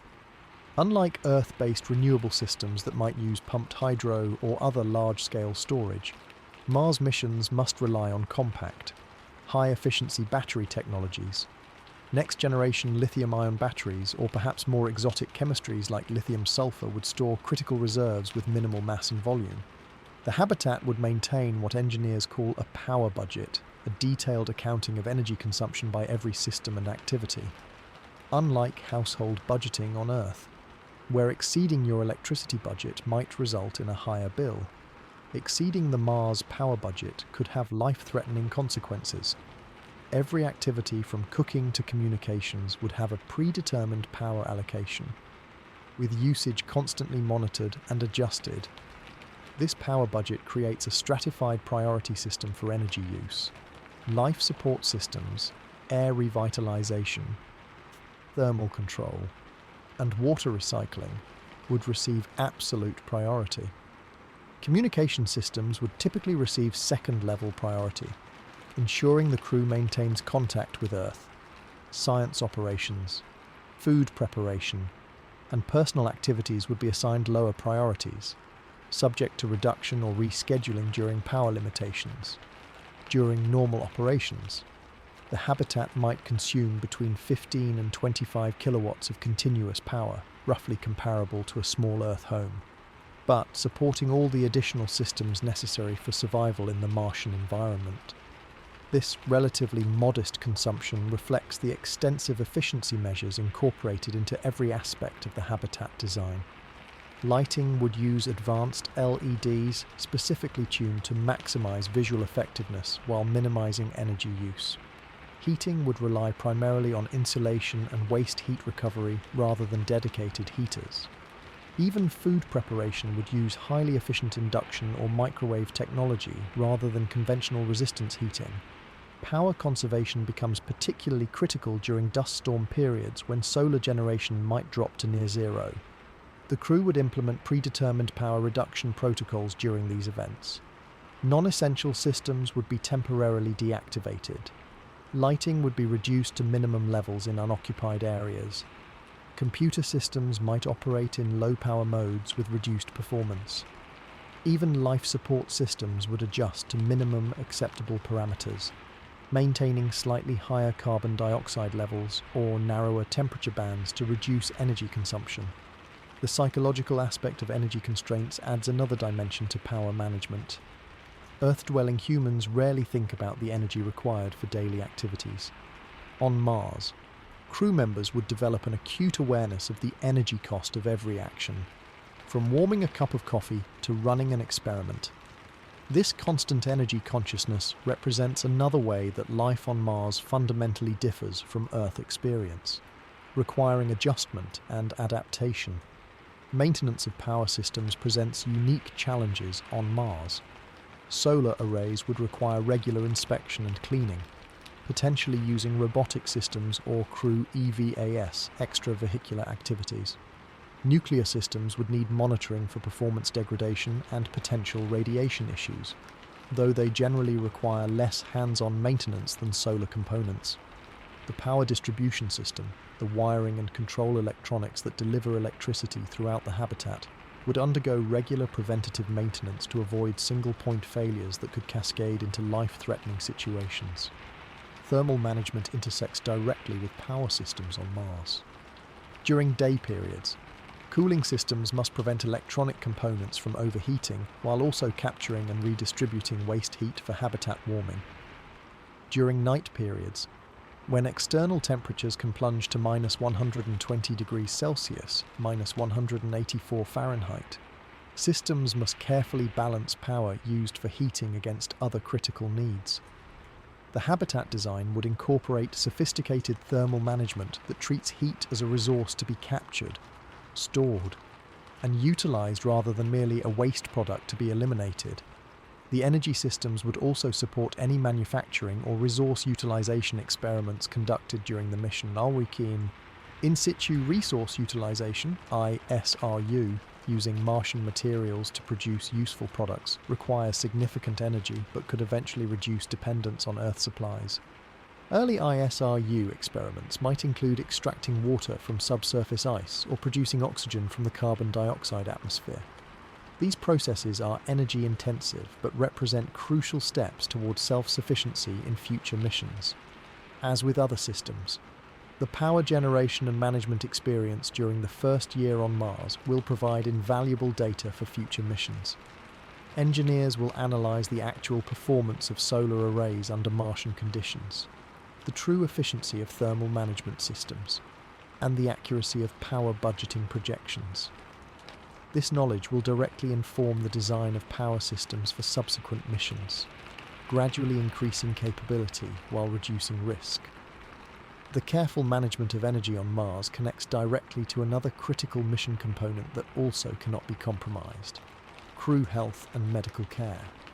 Medical challenges during the first year on Mars will range from the routine to the potentially catastrophic, all complicated by extreme isolation from Earth's medical infrastructure and expertise. The medical realities of Mars exploration begin with crew selection and preparation. Astronauts chosen for the first Mars mission would undergo exhaustive medical screening beyond even the rigorous standards for space station assignments. Medical histories would be scrutinized for any conditions that might recur or progress during the mission timeline. Dental work would be completed or renewed shortly before launch to minimize the risk of dental emergencies on Mars. Preventative surgeries might be considered for conditions with statistical likelihood of becoming problematic during the mission duration, such as prophylactic appendectomy to eliminate the risk of appendicitis. Each crew would include at least one member with extensive medical training, typically a physician with surgical experience and emergency medicine background. All crew members would receive medical training far beyond typical first aid, enabling them to assist in various medical procedures or even perform certain interventions if the primary medical officer became incapacitated. This distributed medical capability creates necessary redundancy for a mission where external help is impossible. The medical facilities within the Mars habitat would be compact but sophisticated. A dedicated medical bay would include diagnostic equipment such as ultrasound, portable X-ray, and comprehensive blood and fluid analysis capabilities. Treatment options would include basic surgical facilities, a limited pharmacy of medications chosen for stability and broad applicability, and emergency life support equipment. Advanced monitoring systems would allow continuous tracking of vital signs during treatment and recovery. Telemedicine would play a crucial role despite the communication delay. While real-time consultation would be impossible, the Mars crew could still benefit from Earth-based medical expertise through asynchronous communication. Diagnostic data, images, dot, and video could be transmitted to specialist teams on Earth, who would review the information and provide assessment and treatment recommendations. This process would necessarily involve delays of minutes to tens of minutes each way, meaning medical decisions in urgent situations would still fall primarily to the crew. Pharmaceutical management presents unique challenges for Mars missions. Medications have limited shelf life, with many beginning to degrade after 1 to 2 years, even under ideal storage conditions. Research continues on improving medication stability for long-duration spaceflight, with approaches including new preservation techniques, alternative formulations, and even potentially on-demand synthesis of certain medications from precursor chemicals. The first Mars mission would likely include medications with extended expiration dates based on specialized testing, along with redundant supplies of the most critical drugs. Common medical issues during the mission would likely include minor injuries from working in the unfamiliar partial gravity environment, musculoskeletal problems related to the reduced gravity and exercise protocols, sleep disturbances, headaches potentially related to carbon dioxide levels or habitat pressure variations, and digestive issues from the specialized diet. Most of these conditions would be manageable through standard medical approaches, though treatment might be modified for the Martian environment. More serious medical concerns could include radiation exposure effects, psychological issues requiring intervention, traumatic injuries during EVA activities, or the emergence of pre-existing conditions that escaped pre-flight screening. The habitat would maintain supplies and equipment for stabilizing these situations, though definitive treatment for certain severe conditions might exceed on-site capabilities. The most feared medical scenarios involve conditions requiring complex surgery or intensive care, appendicitis, traumatic brain injury, or cardiac events, while the medical bay would include equipment for emergency surgery. Performing such procedures in the Mars environment would be extraordinarily challenging. The medical officer would need to serve as surgeon while other crew members function as surgical assistants, with limited equipment and no possibility of specialist consultation except through delayed communication. Such scenarios represent some of the highest risk aspects of Mars missions from a medical perspective. Mental health monitoring and support would be as important as physical health care. The extreme isolation, confined quarters, and constant underlying stress of Mars habitation create significant psychological challenges. Regular psychological assessment tools would help track crew mental health status, identifying potential issues before they become serious. Cognitive behavioral strategies, meditation techniques, and other psychological support approaches would be incorporated into regular health maintenance. The mission would also include virtual reality systems that could provide immersive experiences of Earth environments, a form of mental relief from the confines of the habitat. Prevention would be the cornerstone of the medical approach on Mars. Daily exercise protocols would be non-negotiable medical requirements, not mere fitness recommendations. Nutritional intake would be carefully monitored and adjusted to maintain optimal health. Sleep would be considered a medical priority, with habitat systems designed to support healthy sleep cycles despite the slightly longer Martian day. Radiation exposure would be tracked individually, with activities adjusted if necessary to prevent exceeding safety thresholds. The microbiological environment within the habitat presents both challenges and opportunities for crew health. On one hand, the closed environment could potentially allow pathogenic organisms to spread quickly among the crew if introduced. On the other hand, the relatively isolated microbial ecosystem might result in temporary reduction of exposure to common pathogens, potentially leading to immune system changes over time. Research continues on how to maintain a healthy microbiome within closed habitats to support crew immune function while minimizing disease risk. Medical knowledge gained during the first year on Mars will inform all subsequent missions. Data on how the human body adapts to Martian gravity over an extended period, the effectiveness of various countermeasures against bone and muscle loss, the psychological adaptation patterns to extreme isolation, and the operational realities of providing healthcare with minimal resources will all shape future Mars exploration plans. The crew will essentially be furthering medical science through their own lived experience, establishing the foundations of what might eventually become a distinct field, Martian medicine, while medical monitoring focuses on individual health. The success of a Mars mission ultimately depends on how well the crew functions as a cohesive unit. The interpersonal dynamics among crew members confined in a small habitat for an entire year represent one of the most unpredictable and potentially challenging aspects of Mars exploration. Unlike technical systems that can be extensively tested before deployment, human relationships under extreme isolation remain somewhat unpredictable despite decades of research. The Mars crew will experience a form of isolation and confinement more extreme than any in human history. Even submarine crews or Antarctic winter-over teams, often cited as analogues for space missions, maintain some possibility of emergency evacuation and connection to the outside world. The Mars crew will face the psychological reality that no rescue is possible, no new faces will appear, and no physical expansion of their environment will occur for the entire mission duration. This unprecedented confinement creates a social environment that psychologists call high intensity. inescapable intimacy. Crew members cannot avoid one another after disagreements. They cannot take a weekend away to decompress. They cannot expand their social circle when existing relationships become strained. Instead, they must navigate conflicts and tensions while maintaining functional working relationships in an environment where cooperation is literally life-sustaining.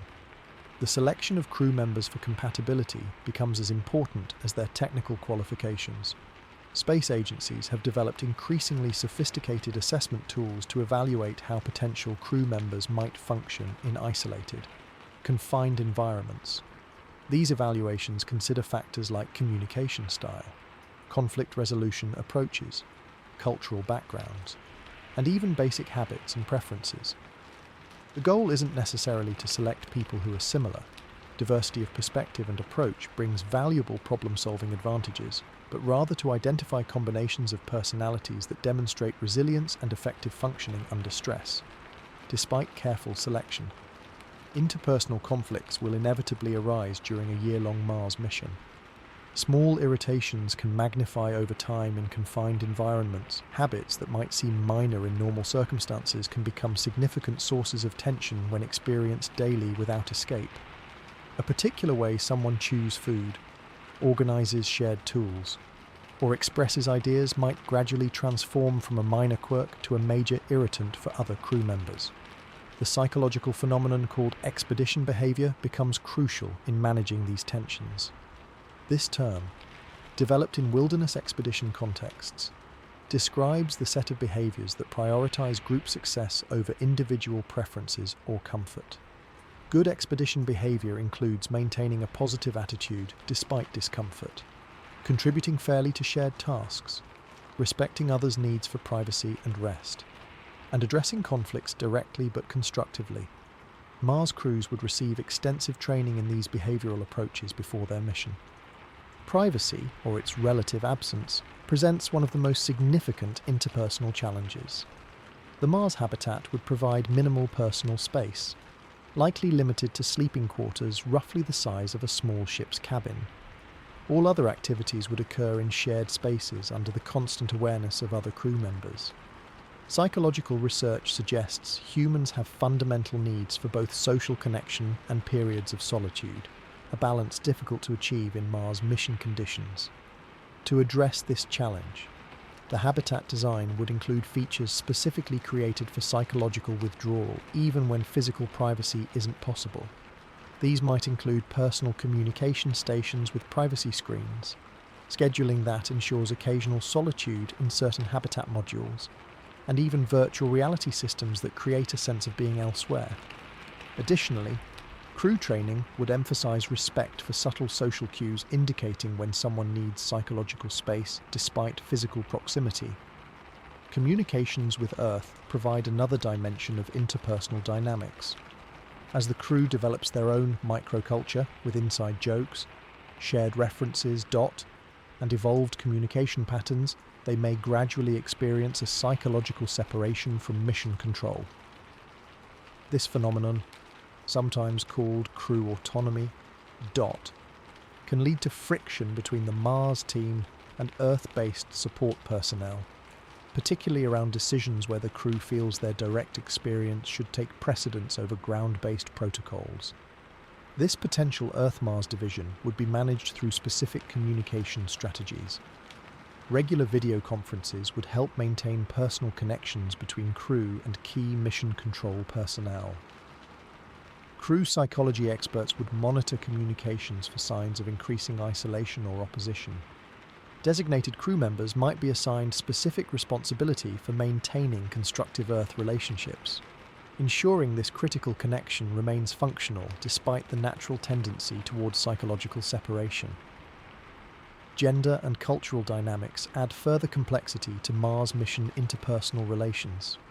Most proposed Mars crews would include gender diversity and multinational composition, bringing valuable perspective diversity but also potential for misunderstanding or conflict based on different cultural norms or communication styles. Pre-mission training would include extensive cross-cultural preparation, with crew members spending significant time learning about each other's backgrounds.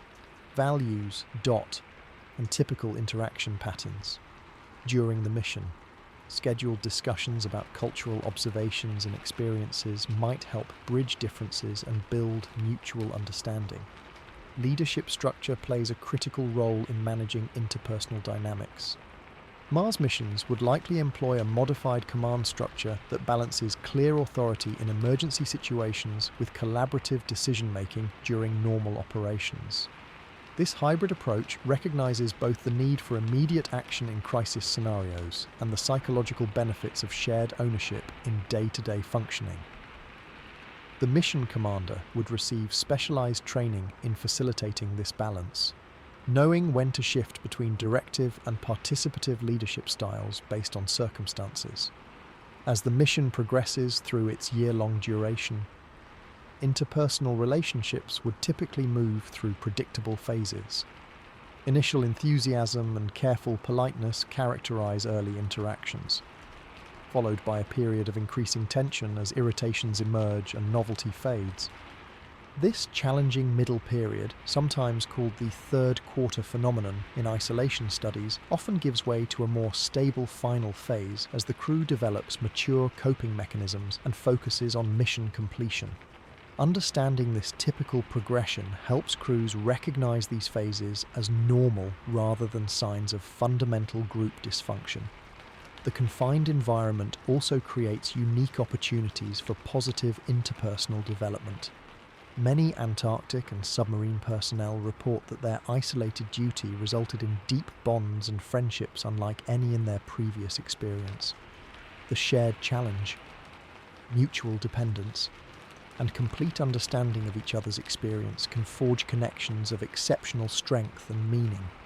These positive relationships, when successfully developed, become powerful psychological resources that support individual resilience and mission success. Humor typically emerges as a crucial social tool in isolated groups, serving multiple psychological functions. Shared jokes and light-hearted moments release tension, reinforce group identity, and provide emotional perspective during difficult circumstances.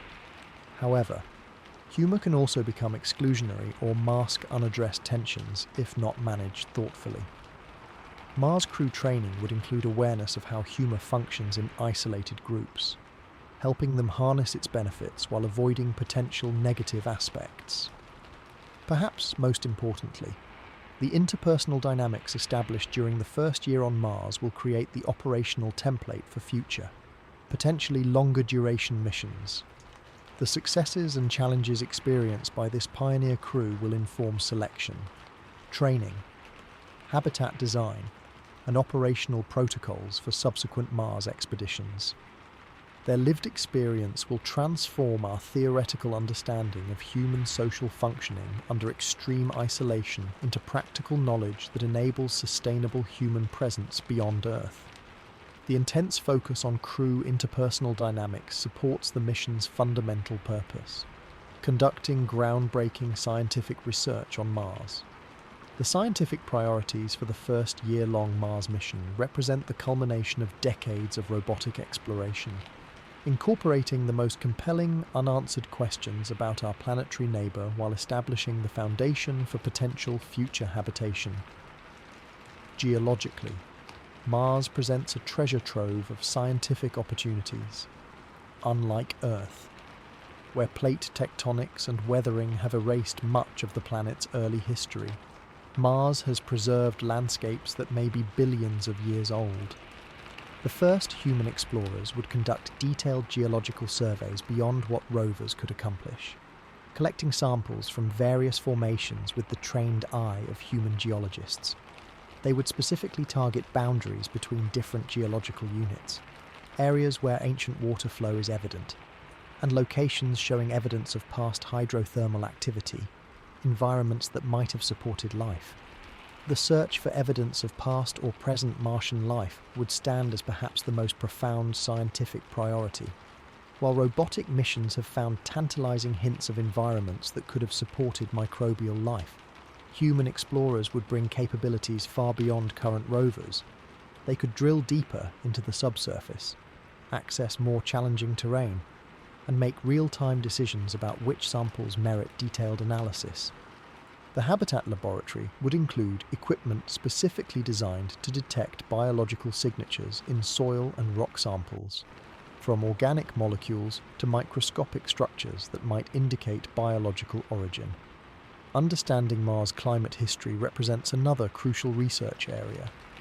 The planet shows abundant evidence of flowing water in its ancient past, river valleys, lake beds, and mineral deposits that only form in water. Yet today, Mars is cold and dry with an atmosphere too thin to support liquid water on the surface. Unraveling how and why this dramatic climate change occurred provides insights not only into Mars's history, but potentially into planetary climate processes relevant to Earth. Human explorers would collect ice core samples from the polar regions when possible, analyze layered sedimentary deposits that record climate cycles, and deploy automated weather stations to gather long-term data from various locations. Radiation monitoring would serve both operational and scientific purposes. Beyond tracking exposure for crew safety, detailed measurements of radiation at the surface would help characterize how Mars's thin atmosphere and lack of magnetic field affect the radiation environment. This data would inform both future mission planning and our understanding of how radiation might have influenced the planet's habitability and potential for life over its history.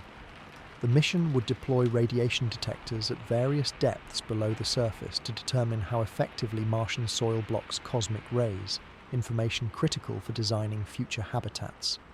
Resource utilization experiments would bridge pure science and practical application. The crew would conduct systematic tests of various methods for extracting water from subsurface ice or hydrated minerals, pulling oxygen from the carbon dioxide atmosphere, and potentially producing fuel from Martian materials. These in situ resource utilization (ISRU) experiments would provide crucial data on the efficiency and reliability of processes that might eventually support larger or permanent human presence. They would also assess how readily available different resources are in the landing region, helping map the resource potential of various Martian environments. Atmospheric science would focus on understanding Mars' complex dust cycles, weather patterns, and atmospheric chemistry. While orbital instruments provide a global view of atmospheric processes, surface measurements offer crucial ground truth data at much higher resolution. The crew would deploy sophisticated atmospheric monitoring equipment to track daily and seasonal variations in temperature, pressure, wind, and dust content. These measurements would help refine climate models and improve our ability to predict dust storms and other potential hazards for future missions. Medical research would use the crew themselves as study subjects, monitoring how the human body adapts to Martian gravity over an extended period. This research would track changes in bone density, muscle mass, cardiovascular function, vision, and other physiological systems throughout the mission. The data would provide the first extended observations of human adaptation to partial gravity, information impossible to gather on Earth or even on the International Space Station. This knowledge directly informs both countermeasure development and our understanding of whether long-term human habitation of Mars is physiologically viable. Agricultural experiments would extend beyond basic food production to systematic testing of various crops under Martian conditions. The crew would evaluate different plant varieties, growing methods, lighting regimes, and nutrient formulations to determine optimal approaches for future missions.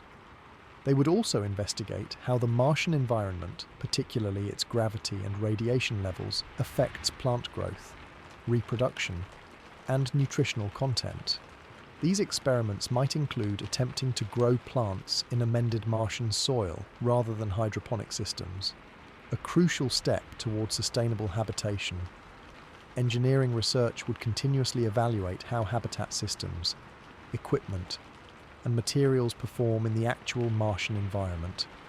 From power generation efficiency to 3D printing with local materials, from spacesuit durability to habitat seal integrity, the The mission would generate vital real-world performance data beyond what Earth-based testing can provide.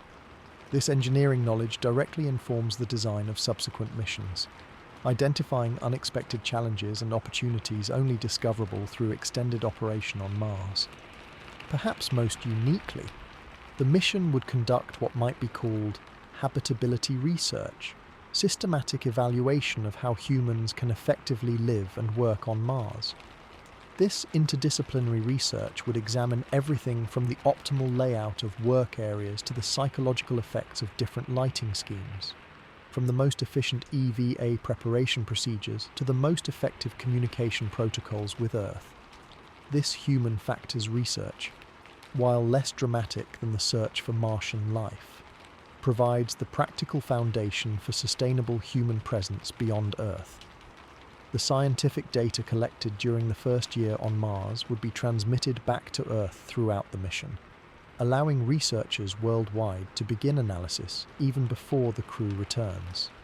Sample return capabilities would be limited by mass constraints, requiring careful selection of the most scientifically valuable materials to bring back to Earth for more detailed laboratory analysis. This prioritization process would involve collaboration between the crew and science teams on Earth, identifying which samples might contain the most significant information about Mars's history and potential for life. The scientific legacy of this first extended Mars mission would extend far beyond the specific data collected. It would establish the protocols, equipment requirements, and methodological approaches for subsequent missions, creating a foundation for a sustained program of human scientific exploration. The knowledge gained would inform both our understanding of Mars as a planet and our practical capability to extend human presence beyond Earth, twin goals that have driven space exploration since its beginning. While the scientific research establishes the mission's purpose, the crew's ability to handle unexpected crises could ultimately determine its success. Emergency protocols and contingency plans for a Mars mission represent some of the most thorough disaster planning ever undertaken, covering scenarios ranging from minor equipment malfunctions to catastrophic habitat breaches that could threaten the entire mission in minutes. The fundamental reality driving emergency planning is Mars's complete isolation from external help. On the International Space Station, emergency evacuation to Earth is possible within hours. On Mars, no rescue mission could arrive in less than several months, even using the fastest spacecraft currently conceivable and assuming perfect launch timing. This stark reality means the crew must be prepared to handle any emergency with only the resources and skills they bring to the planet. Emergency protocols begin with extensive prevention measures and early detection systems. The habitat would feature thousands of sensors, continuously monitoring everything from atmospheric composition to structural integrity, power system performance to water quality. These monitoring systems are designed with multiple redundancies and false positive filtering to provide reliable early warnings before situations become critical. This detection network would be supplemented by regular crew inspections, visual checks, equipment tests, and preventative maintenance that might catch developing problems before automated systems. Communication protocols for emergencies would be precisely defined, with clear terminology and procedures that eliminate ambiguity during crisis situations. The crew would use specific language for different emergency levels, terms like off-nominal for minor concerns, emergent for developing situations requiring attention, and critical for immediate life-threatening scenarios. These standardized terms ensure both internal crew communication and exchanges with mission control remain clear despite stress and time pressure. Depressurization represents perhaps the most immediately life-threatening emergency scenario. A breach in the habitat structure could cause rapid loss of atmosphere, giving the crew potentially just minutes to respond. Pressure sensors throughout the habitat would immediately trigger alarms at the first sign of unexpected pressure drop. The crew would be trained to immediately don emergency oxygen masks stored throughout the habitat, then quickly locate the breach using visual cues and pressure gradient sensors. For small breaches, repair kits containing various patching materials would be accessible throughout the habitat. These might include quick-setting sealants, mechanical clamps, and pressurized patch systems that can be applied even as air continues to escape.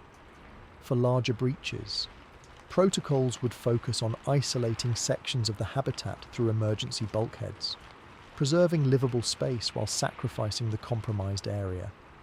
The habitat design would include multiple isolated zones that can be separately pressurized, allowing the crew to retreat to safe sections while addressing the emergency. Fire emergencies present unique challenges in the closed environment of a Mars habitat, with oxygen as a precious resource. Traditional fire suppression methods like water or foam might be less desirable than approaches that preserve the atmosphere. The habitat would likely use specialized fire suppression systems such as fine water mist, which uses minimal water while maximizing suppression effectiveness, or non-toxic gases that displace oxygen just enough to extinguish flames without making the air unbreathable.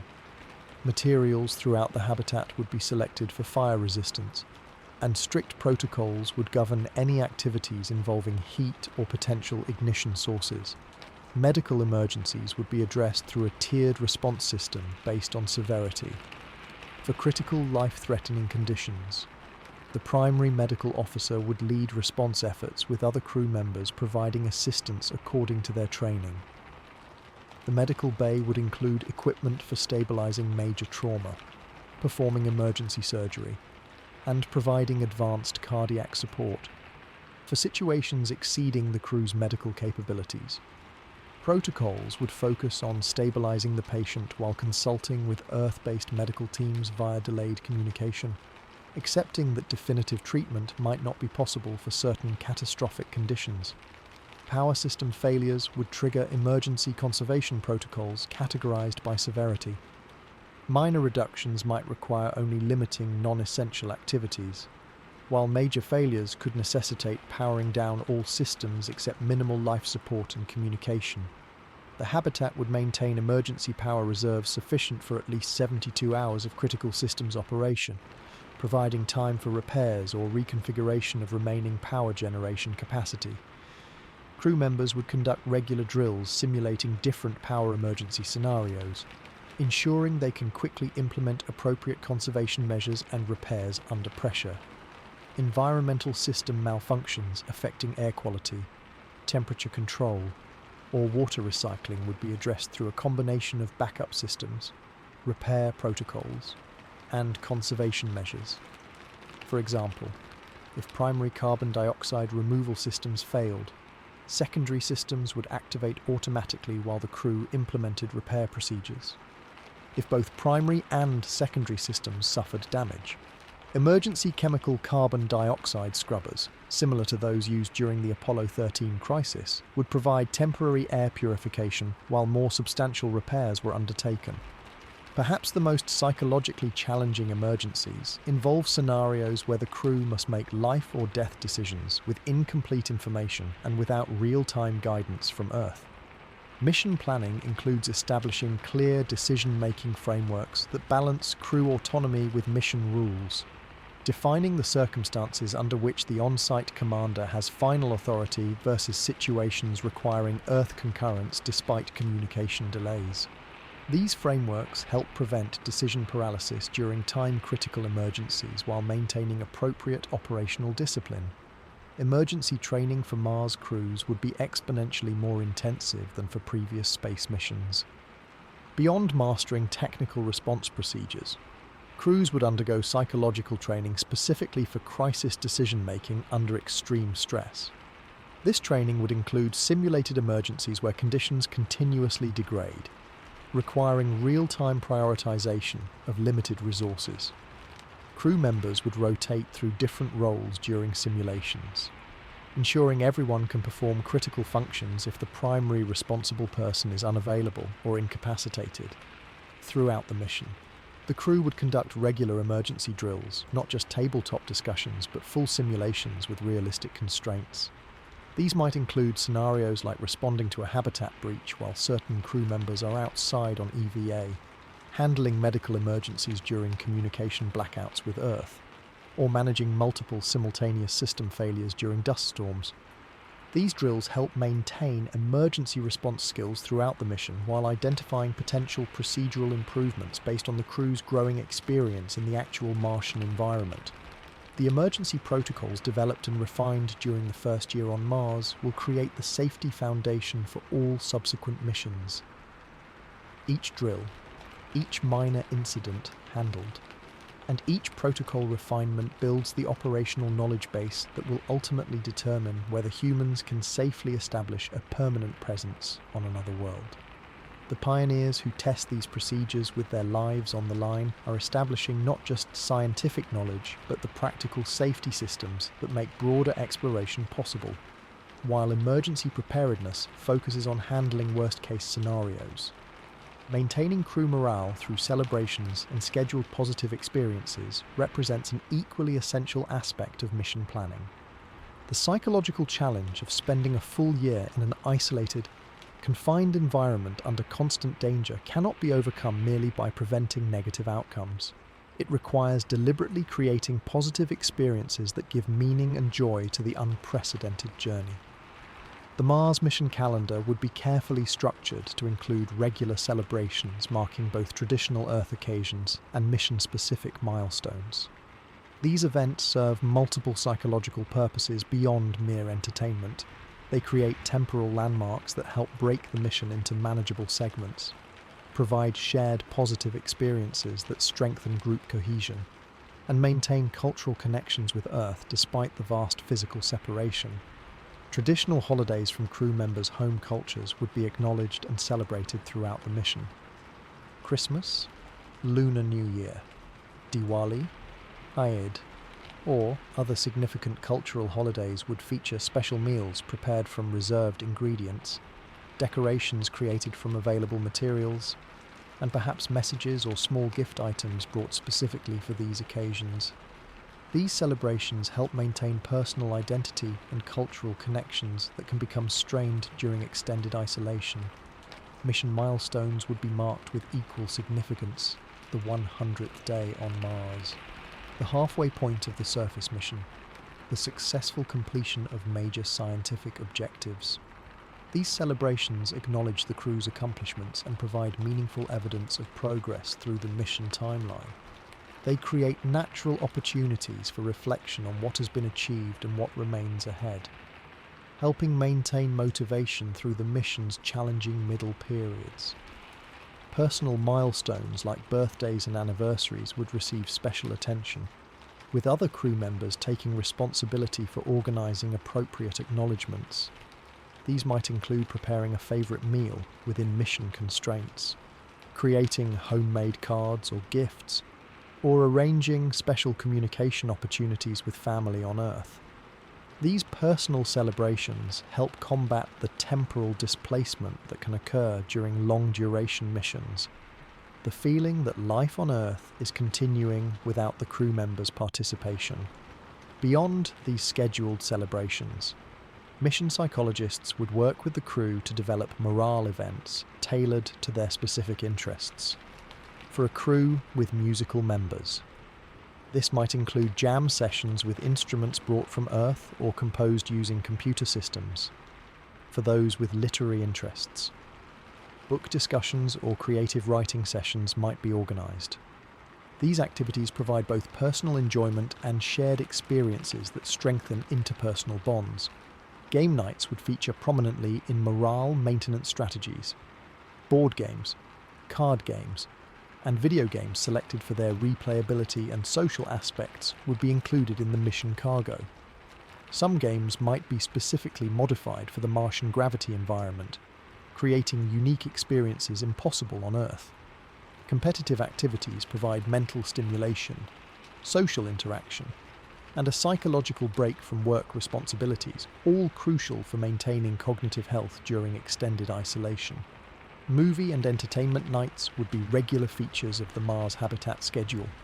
The mission data storage would include thousands of films, television shows, concerts, and other entertainment content selected both for variety and for personal preferences of the crew members. These shared viewing experiences provide not only entertainment but also cultural touchstones and conversation topics that help maintain social cohesion. Special broadcasts from Earth might include personalized content from celebrities, athletes, or artists specifically created for the Mars crew. The habitat's growing chambers would be utilized not just for practical food production, but also as psychological spaces offering sensory experiences otherwise unavailable on Mars. Time spent tending plants provides a connection to natural processes and living things beyond the crew itself. Special meals featuring freshly harvested produce would be scheduled as celebrations of the habitat's small but crucial ecosystem. For many crew members, the sight, smell, and taste of fresh vegetation provides significant psychological comfort amid the otherwise highly technological environment.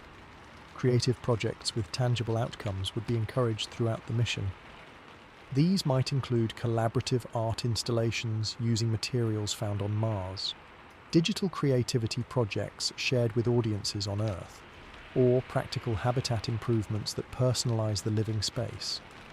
Such projects provide a sense of accomplishment separate from mission objectives while allowing personal expression that maintains individual identity within the confined group environment. Physical celebrations would acknowledge the unique experience of living in Martian gravity. Special sports or movement activities impossible on Earth might become tradition. Competitions involving modified acrobatics or games designed specifically for the reduced gravity environment. These physical activities combine necessary exercise with novel experiences that can only be had on Mars, creating unique positive memories associated specifically with the Martian environment rather than nostalgia for Earth. Perhaps most importantly, the crew would develop their own spontaneous celebrations and traditions throughout the mission. These organically developed observances often prove more meaningful than pre-planned events, as they reflect the crew's actual shared experiences and emergent microculture. Mission planners would deliberately build flexibility into schedules to allow for such spontaneous activities, recognizing that crew-initiated celebrations frequently provide the most authentic psychological benefits. Communication with Earth would be choreographed for maximum psychological impact during difficult mission periods. Messages from family members, surprising celebrity acknowledgements, or global recognition of mission achievements would be timed to arrive during predicted challenging periods, such as the mission midpoint, or during extended dust storms that confine the crew indoors. These external validations help maintain perspective and purpose during periods when the mission might otherwise feel endless or purposeless. The psychological support team on Earth would monitor subtle indicators of crew morale through communication patterns, journal entries, and behavioral observations, adjusting suggested morale activities based on emerging needs. This responsive approach allows celebration and recreation planning to evolve throughout the mission rather than following a rigid, predetermined schedule that might not match the crew's actual psychological state as the mission progresses. The celebrations and morale-building activities throughout the first year on Mars serve a purpose far beyond momentary enjoyment. They demonstrate that humans can not merely survive, but find meaning, joy, and community in the most isolated and challenging environment we have ever inhabited. This psychological resilience, as much as technical capability, will determine whether humanity can truly establish a permanent presence beyond Earth. The celebration activities designed to maintain crew morale directly connect to another critical aspect of Mars mission health: sleep management and circadian rhythm adaptation.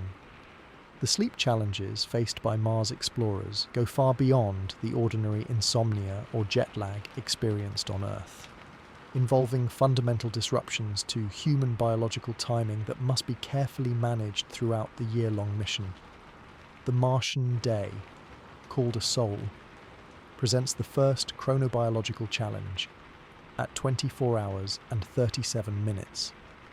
It's just enough longer than Earth's 24-hour day to create a slow but significant drift in circadian timing. This 37-minute difference might seem minor, but over weeks and months, it forces a critical mission decision. Should the crew maintain an Earth-based schedule or synchronize with Mars time?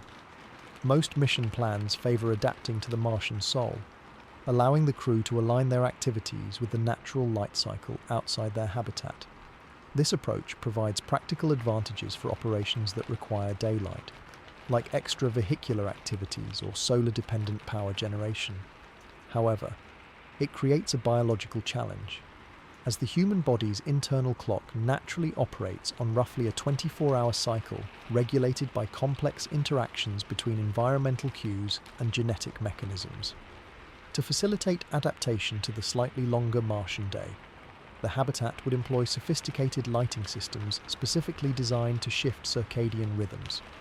These systems would adjust both light intensity and spectral composition throughout the day, providing bright, blue-enriched light during Martian mornings to suppress melatonin production and signal wakefulness, then gradually shifting to warmer, dimmer lighting in the evening hours to allow natural sleepiness to develop.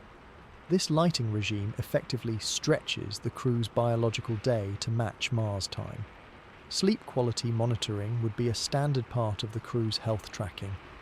Each member would regularly document their sleep patterns through both subjective reports and objective measures like actigraphy movement monitoring during sleep and potentially limited electroencephalography for deeper analysis. This data helps identify developing sleep problems before they significantly impact performance or health, allowing for early intervention. The habitat design would incorporate multiple features specifically to support healthy sleep. Personal quarters would include robust sound isolation to prevent disruption from other crew members or equipment noise. Ventilation systems would maintain optimal sleeping temperatures, typically slightly cooler than daytime settings. Bedding would be designed for the Martian partial gravity environment, providing appropriate support different from both Earth and microgravity sleep systems. Some quarters might include programmable light blocking capabilities to accommodate individual preferences or temporary schedule adjustments. Beyond physical environment considerations, the mission would employ strict sleep hygiene protocols, behavioral practices that promote quality sleep. These include maintaining consistent sleep and wake times, limiting caffeine consumption in the hours before bedtime, establishing pre-sleep relaxation routines, and potentially restricting use of personal electronics before sleep due to their blue light emissions that can suppress melatonin production. These practices would be considered medical requirements rather than personal preferences. Given sleep's critical importance to mission safety, the reality of a small crew operating complex systems means some sleep disruption is inevitable due to emergency responses, equipment alarms, or necessary night operations. Mission planning would account for these disruptions through carefully designed sleep recovery protocols. After significant sleep disruptions, crew schedules would be adjusted to provide recovery opportunities, potentially including temporary duty reassignments to less safety-critical tasks while sleep debt is addressed. Pharmaceutical sleep aids would be available but typically reserved for specific situations rather than routine use.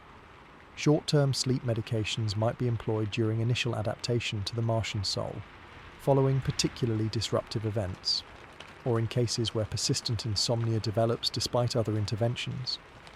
The medical officer would closely monitor any medication use, balancing sleep needs against concerns about medication dependence or side effects that might impact performance. The psychological aspects of sleep on Mars create additional challenges. The background awareness of danger, the strange sounds of the habitat systems, and even the fundamental knowledge of sleeping on another planet can trigger stress responses that interfere with normal sleep patterns. Countermeasures would include guided relaxation techniques, cognitive behavioral approaches specifically for sleep-related anxiety, and potentially virtual reality systems providing soothing Earth-like environments before sleep. Seasonal changes in external light conditions would require additional sleep management strategies.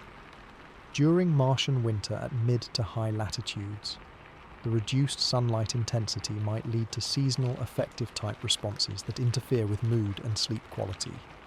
Conversely, during summer periods, the extended daylight might make maintaining proper sleep timing more challenging.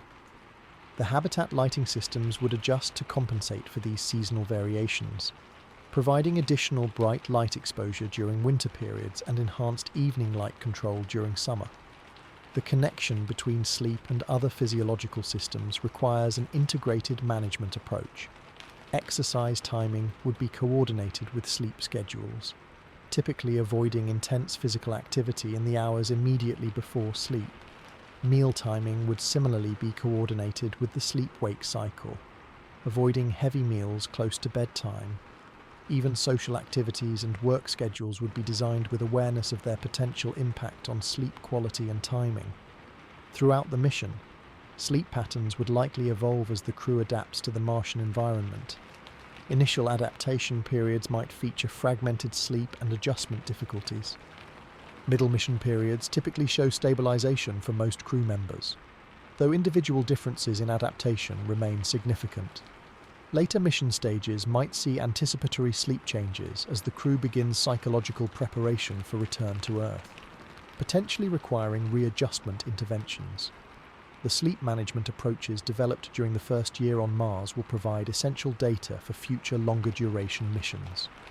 Understanding how human circadian systems adapt to the Martian sol over extended periods, which interventions prove most effective for different sleep disruptions, and how sleep interacts with other physiological systems in partial gravity will inform habitat design, crew selection, and operational planning for sustainable human presence on the Red Planet. Closely connected to sleep management is another critical health maintenance system on Mars. The exercise regimens designed to counteract the physiological effects of reduced gravity. Without proper exercise countermeasures, the partial gravity of Mars, about 38% of Earth's, would cause progressive deterioration of multiple body systems, potentially compromising both crew health and mission objectives. The primary concern driving Mars exercise protocols is the musculoskeletal system. Without the constant resistance provided by Earth's gravity, bones gradually lose mineral density while muscles atrophy from reduced loading. Studies from the International Space Station show astronauts can lose approximately 1 to 2% of bone mass per month in certain regions like the spine, hips, and legs if appropriate countermeasures aren't employed. While Mars's partial gravity would likely slow this loss compared to microgravity, significant deterioration would still occur without intervention. To combat these effects, each crew member would follow individualized exercise prescriptions typically totaling at least 2 hours daily, divided into multiple sessions. This time commitment reflects the critical medical nature of exercise on Mars. It's not optional fitness activity, but necessary medical treatment to prevent potentially irreversible physiological deterioration. Compliance would be monitored as strictly as any other medical requirement. The exercise equipment designed for Mars would differ substantially from both Earth and space station counterparts. Traditional weight-based strength training relies on Earth's gravity, while ISS equipment typically uses elastic resistance or complex mechanisms to simulate loads in weightlessness. Mars systems would incorporate the existing partial gravity while adding supplementary resistance to achieve Earth-equivalent loading on the musculoskeletal system. A typical Mars exercise system might include a treadmill engineered to increase effective weight through bungee or harness systems, effectively making the runner feel closer to Earth weight while running. Resistance training would use a combination of traditional weights, which would feel lighter on Mars but still provide some load, supplemented by pneumatic or electromagnetic resistance mechanisms that can generate forces independent of gravity. These hybrid systems maximize the bone-strengthening impact by combining gravitational and added mechanical forces. Exercise protocols would typically include several key components. High-load resistance training would target preservation of bone density in critical areas like the spine, hips, and legs. This might involve fewer repetitions with heavier loads. As research indicates, this approach most effectively triggers bone remodeling and maintenance. Aerobic exercise would maintain cardiovascular function, which adapts and potentially deconditions in reduced gravity environments. Impact activities like jumping or plyometrics would be carefully included to provide bone-stimulating forces that static resistance cannot fully replicate. The exercise facility within the Mars habitat would require careful engineering to manage the forces generated during workouts. Heavy exercise creates vibrations and loads that must be isolated from sensitive equipment and habitat structures. The exercise area would likely feature specialized dampening systems to absorb these forces without transmitting them throughout the habitat. Additionally, the area would require robust ventilation to manage heat and humidity generated during intense workouts. Medical monitoring would be integrated into the exercise program, with regular assessments tracking the effectiveness of countermeasures. Bone density might be monitored through portable ultrasound technology, allowing detection of concerning trends before they become serious. Muscle function would be assessed through standardized strength and endurance tests performed monthly. Cardiovascular capacity would be evaluated through periodic fitness assessments similar to those used for astronauts on the International Space Station. The exercise program would evolve throughout the mission based on individual responses and operational needs. Initial phases might focus on adaptation to the Mars gravity environment, allowing crew members to re-establish balance and coordination after months in microgravity during transit. Middle mission phases typically emphasize maintenance of Earth-equivalent physiological parameters through consistent, progressive protocols.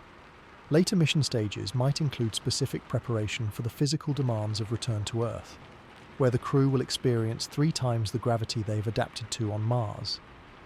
Beyond preventing physical deterioration, exercise provides crucial psychological benefits during long-duration missions. Physical activity stimulates endorphin release that can improve mood and stress management, particularly important in the confined, high-stress environment of Mars. Exercise sessions also provide a sense of normalcy and connection to familiar Earth routines, helping maintain psychological equilibrium despite the alien surroundings. Social aspects of exercise would be deliberately incorporated into Mars mission planning. Group activities like circuit training, partner exercises, or friendly fitness competitions create shared experiences and team-building opportunities beyond work tasks.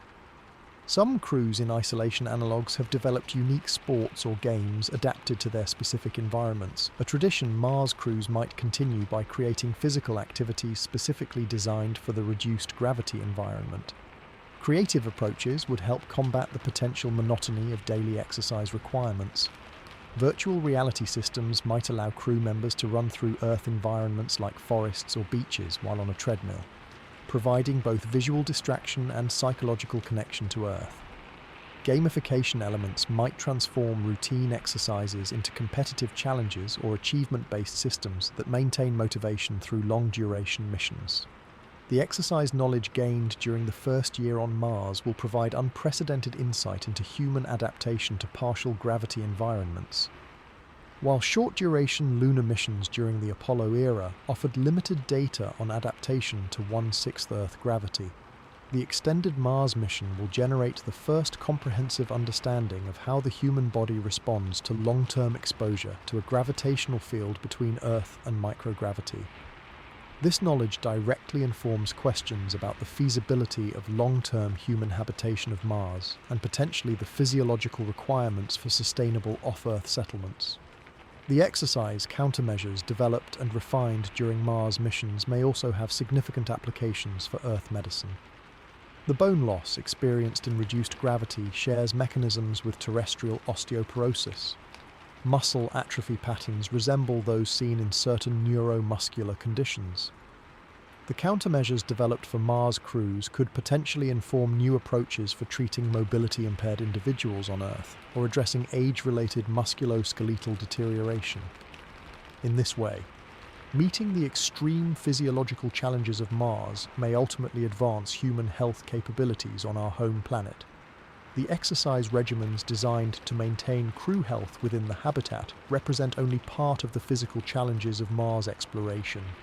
Perhaps the most anticipated and scientifically valuable activities of the mission involve something far more adventurous: direct exploration of the Martian surface. despite decades of robotic missions. The experience of humans physically exploring the Martian landscape will provide scientific opportunities and challenges that no rover could replicate. Surface exploration activities, known formally as extravehicular activities or EVAS, would be carefully rationed throughout the year-long mission. Unlike the continuous access astronauts have to the lunar surface during moon missions, Mars EVAS involves significant resource consumption, radiation exposure, and risk. A typical mission might plan for approximately 70 to 100 EVAS during the entire year, with each excursion lasting between 4 and 8 hours depending on objectives, distance, and environmental conditions. Preparation for each EVA begins long before the crew members exit the airlock. The Mars surface suits represent the most advanced personal life support systems ever created, far more complex than previous spacesuits due to Mars's unique environmental challenges. These suits must protect against extreme cold, provide breathable air at appropriate pressure, shield against radiation, resist the abrasive and potentially reactive Martian dust, and allow sufficient mobility for scientific work, all while operating reliably for hundreds of hours in an environment that can never be perfectly simulated on Earth. The process of donning these suits would typically take 45 to 60 minutes, with crew members assisting each other through a carefully choreographed sequence. Unlike current spacesuits that require pre-breathing pure oxygen to prevent decompression sickness, Mars suits might operate at higher internal pressures that reduce or eliminate this requirement, saving precious preparation time. Final system checks would verify power supply, oxygen reserves, cooling functionality, and communications before the time-consuming airlock cycle begins. Airlock operations present particular challenges for Mars EVAS. The pressure differential between the habitat and Mars atmosphere necessitates a staged depressurization process. Additionally, dust mitigation becomes critical during both exit and especially re-entry procedures. The ultrafine Martian dust poses risks to both mechanical systems and potentially crew health if brought inside in significant quantities. Advanced airlock designs might include electrostatic dust removal systems, specialized brushing stations, and multi-stage entry protocols to minimize contamination. Once outside, crew members would experience Mars through a barrier far less isolating than might be expected. Modern Mars suit designs emphasize enhanced mobility, better glove dexterity, and improved sensory feedback compared to previous generation spacesuits. The visors would include heads-up displays showing system status, navigation information, and communication data. Some advanced concepts incorporate augmented reality elements that can highlight geological features of interest or display data from previous surveys of the area being explored. Movement across the Martian landscape involves unique biomechanics influenced by the partial gravity environment. Studies suggest that neither the bouncing gait used on the Moon at 1/6 Earth gravity nor normal Earth walking would be optimal on Mars. Crew members would develop a Mars-specific walking technique during their early EVAs, something between an Earth stride and lunar lope that maximizes efficiency in the reduced gravity while maintaining stability on the often uneven terrain. The initial EVAS would include specific mobility exercises to develop this specialized movement pattern. The scientific focus of early EVAs would typically prioritize areas within 1 to 2 kilometers of the habitat, gradually expanding as the crew gains experience and confidence. Initial explorations would emphasize detailed geological surveys beyond what remote sensing could provide, examining rock formations, collecting samples from different strata, and documenting features that might indicate past water activity or environments potentially suitable for ancient microbial life. Sample collection represents one of the most valuable scientific activities during surface operations. Unlike rovers limited by automated collection tools, human explorers can make real-time decisions about which materials merit collection based on visual cues, textural properties, and contextual understanding of the surrounding geology. The crew would use specialised tools ranging from simple hammers and scoops to more sophisticated drills capable of extracting subsurface samples from depths of up to 1 metre, potentially accessing materials protected from radiation that might preserve evidence of past organic activity. As the mission progresses, surface exploration would gradually extend farther from the habitat using pressurised rovers. These vehicles would allow crews to conduct expeditions lasting multiple days and reaching distances of perhaps 50 to 100 kilometres from the landing site. The rovers would essentially serve as mobile mini-habitats, providing pressurised living space where crew members could eat, sleep, and work without wearing their full pressure suits. This capability dramatically expands the explorable territory and allows access to diverse geological environments that provide a more comprehensive understanding of Mars' history and composition. Each EVA would generate enormous quantities of scientific data beyond physical samples. Crew members would capture high-resolution imagery, conduct in-situ compositional analysis using portable instruments, take atmospheric measurements at various locations and times, and document their direct observations through voice notes and sketches. This multisensory data collection creates a contextual understanding impossible to achieve through remote robotic exploration, where subtle visual cues or textural information might be missed. The psychological impact of direct surface exploration cannot be overstated. Despite the challenges and constraints of operating in pressure suits, the opportunity to personally experience the Martian landscape provides profound psychological benefits for crew members. After months of habitat confinement, the expansive vistas and direct interaction with the Martian environment offer both variety and a sense of accomplishment that helps maintain morale throughout the mission. Many analog studies in remote Earth environments show that exploration activities significantly boost crew well-being despite their physical demands. Weather considerations would substantially influence EVA operations throughout the Martian year. Unlike Earth with its diverse precipitation patterns, Martian weather primarily involves temperature variations, dust activity, and occasional radiation events from solar storms. Mission planners would develop seasonal EVA strategies based on expected conditions. Winter operations might be limited to warmer daytime hours, with stricter abort criteria for sudden temperature drops. Summer activities might focus on early morning or late afternoon to avoid peak daytime heat on equipment. Dust storm season would require particular caution, with rapid return capabilities if visibility begins deteriorating. Safety protocols for surface operations would be extraordinarily comprehensive, reflecting the high-risk environment. Crew members would never conduct EVAS alone, instead operating in minimum groups of 2 with constant communication with the habitat. Life support consumables would be calculated with substantial margins, typically planning for 150% of expected usage to provide buffers for emergencies. Navigation systems would include redundant methods including visual landmarks, inertial guidance, ground-based beacons, and orbital positioning data to ensure crews can return safely even if primary navigation fails. The knowledge gained through direct surface exploration during the first year on Mars will fundamentally transform our understanding of the planet in ways impossible through even the most sophisticated robotic missions. The combination of human observational capabilities, real-time decision-making, and integrated multidisciplinary expertise allows scientific investigations of unprecedented depth and breadth. This direct experience will also inform all aspects of future mission planning, from suit design improvements to optimized exploration strategies, from better sample collection tools to more effective dust mitigation approaches. As the surface exploration activities accumulate over the year-long mission, they lay the groundwork for the mission's ultimate legacy, establishing the foundation for potential permanent human presence on Mars.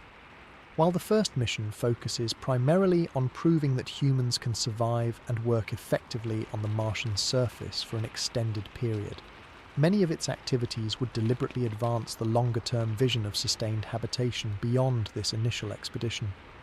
Preparing for eventual permanent colonization influences virtually every aspect of the first mission, beginning with site selection. While scientific value would be a primary consideration for the landing location, sites would also be evaluated for their long-term habitation potential.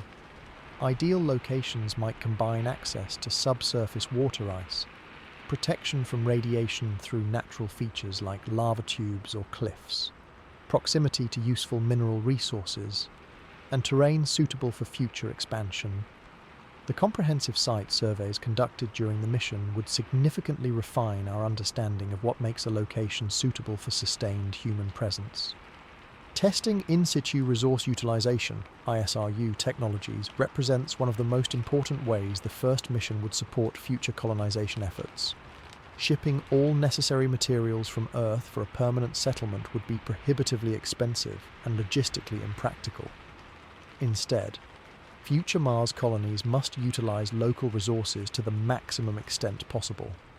The first mission would conduct systematic experiments extracting oxygen from the carbon dioxide atmosphere, processing regolith into useful construction materials, and most critically, extracting and purifying water from subsurface ice deposits. These ISRU experiments would begin at laboratory scale, producing small quantities under controlled conditions to validate processes and identify challenges. As the mission progresses, successful approaches might be scaled up to demonstrate more production-relevant operations. For example, early atmospheric processing might extract just enough oxygen to validate the chemical efficiency of the process. Later tests might operate continuously for weeks, producing meaningful quantities that supplement the mission's reserves. These demonstrations would provide crucial engineering data about reliability, efficiency, and maintenance requirements for future larger-scale implementation. Construction material experiments would investigate how Martian regolith can be processed into usable building materials. Techniques likely to be tested include sintering regolith using focused solar energy to create brick-like building blocks, mixing regolith with binding agents to produce concrete-like materials, or compressing raw regolith into compressed earth blocks similar to adobe construction on Earth. Small test structures might be built outside the habitat to evaluate how these materials withstand the Martian environment over time, providing data about weathering, radiation protection effectiveness, and structural durability. Agricultural sustainability represents another critical area of investigation for permanent settlement. While the first mission's growing systems would focus primarily on supplemental fresh food production, they would also conduct experiments directly relevant to scaling up for settlement-level food independence.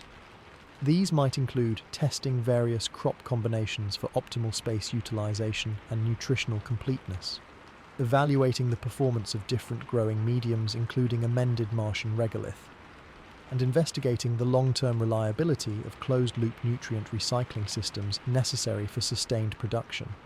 Habitat expansion capabilities would be evaluated through both architectural planning and small-scale demonstrations. The crew might deploy inflatable test modules to assess how different expansion approaches perform in the Martian environment. They would develop detailed documentation of how the initial habitat performs over time, which systems require most frequent maintenance, how well different seals resist dust infiltration, how structural components respond to thermal cycling, creating a knowledge base that directly informs more permanent construction approaches. Energy system scalability would receive particular attention, as permanent settlements would require far more power than the initial mission.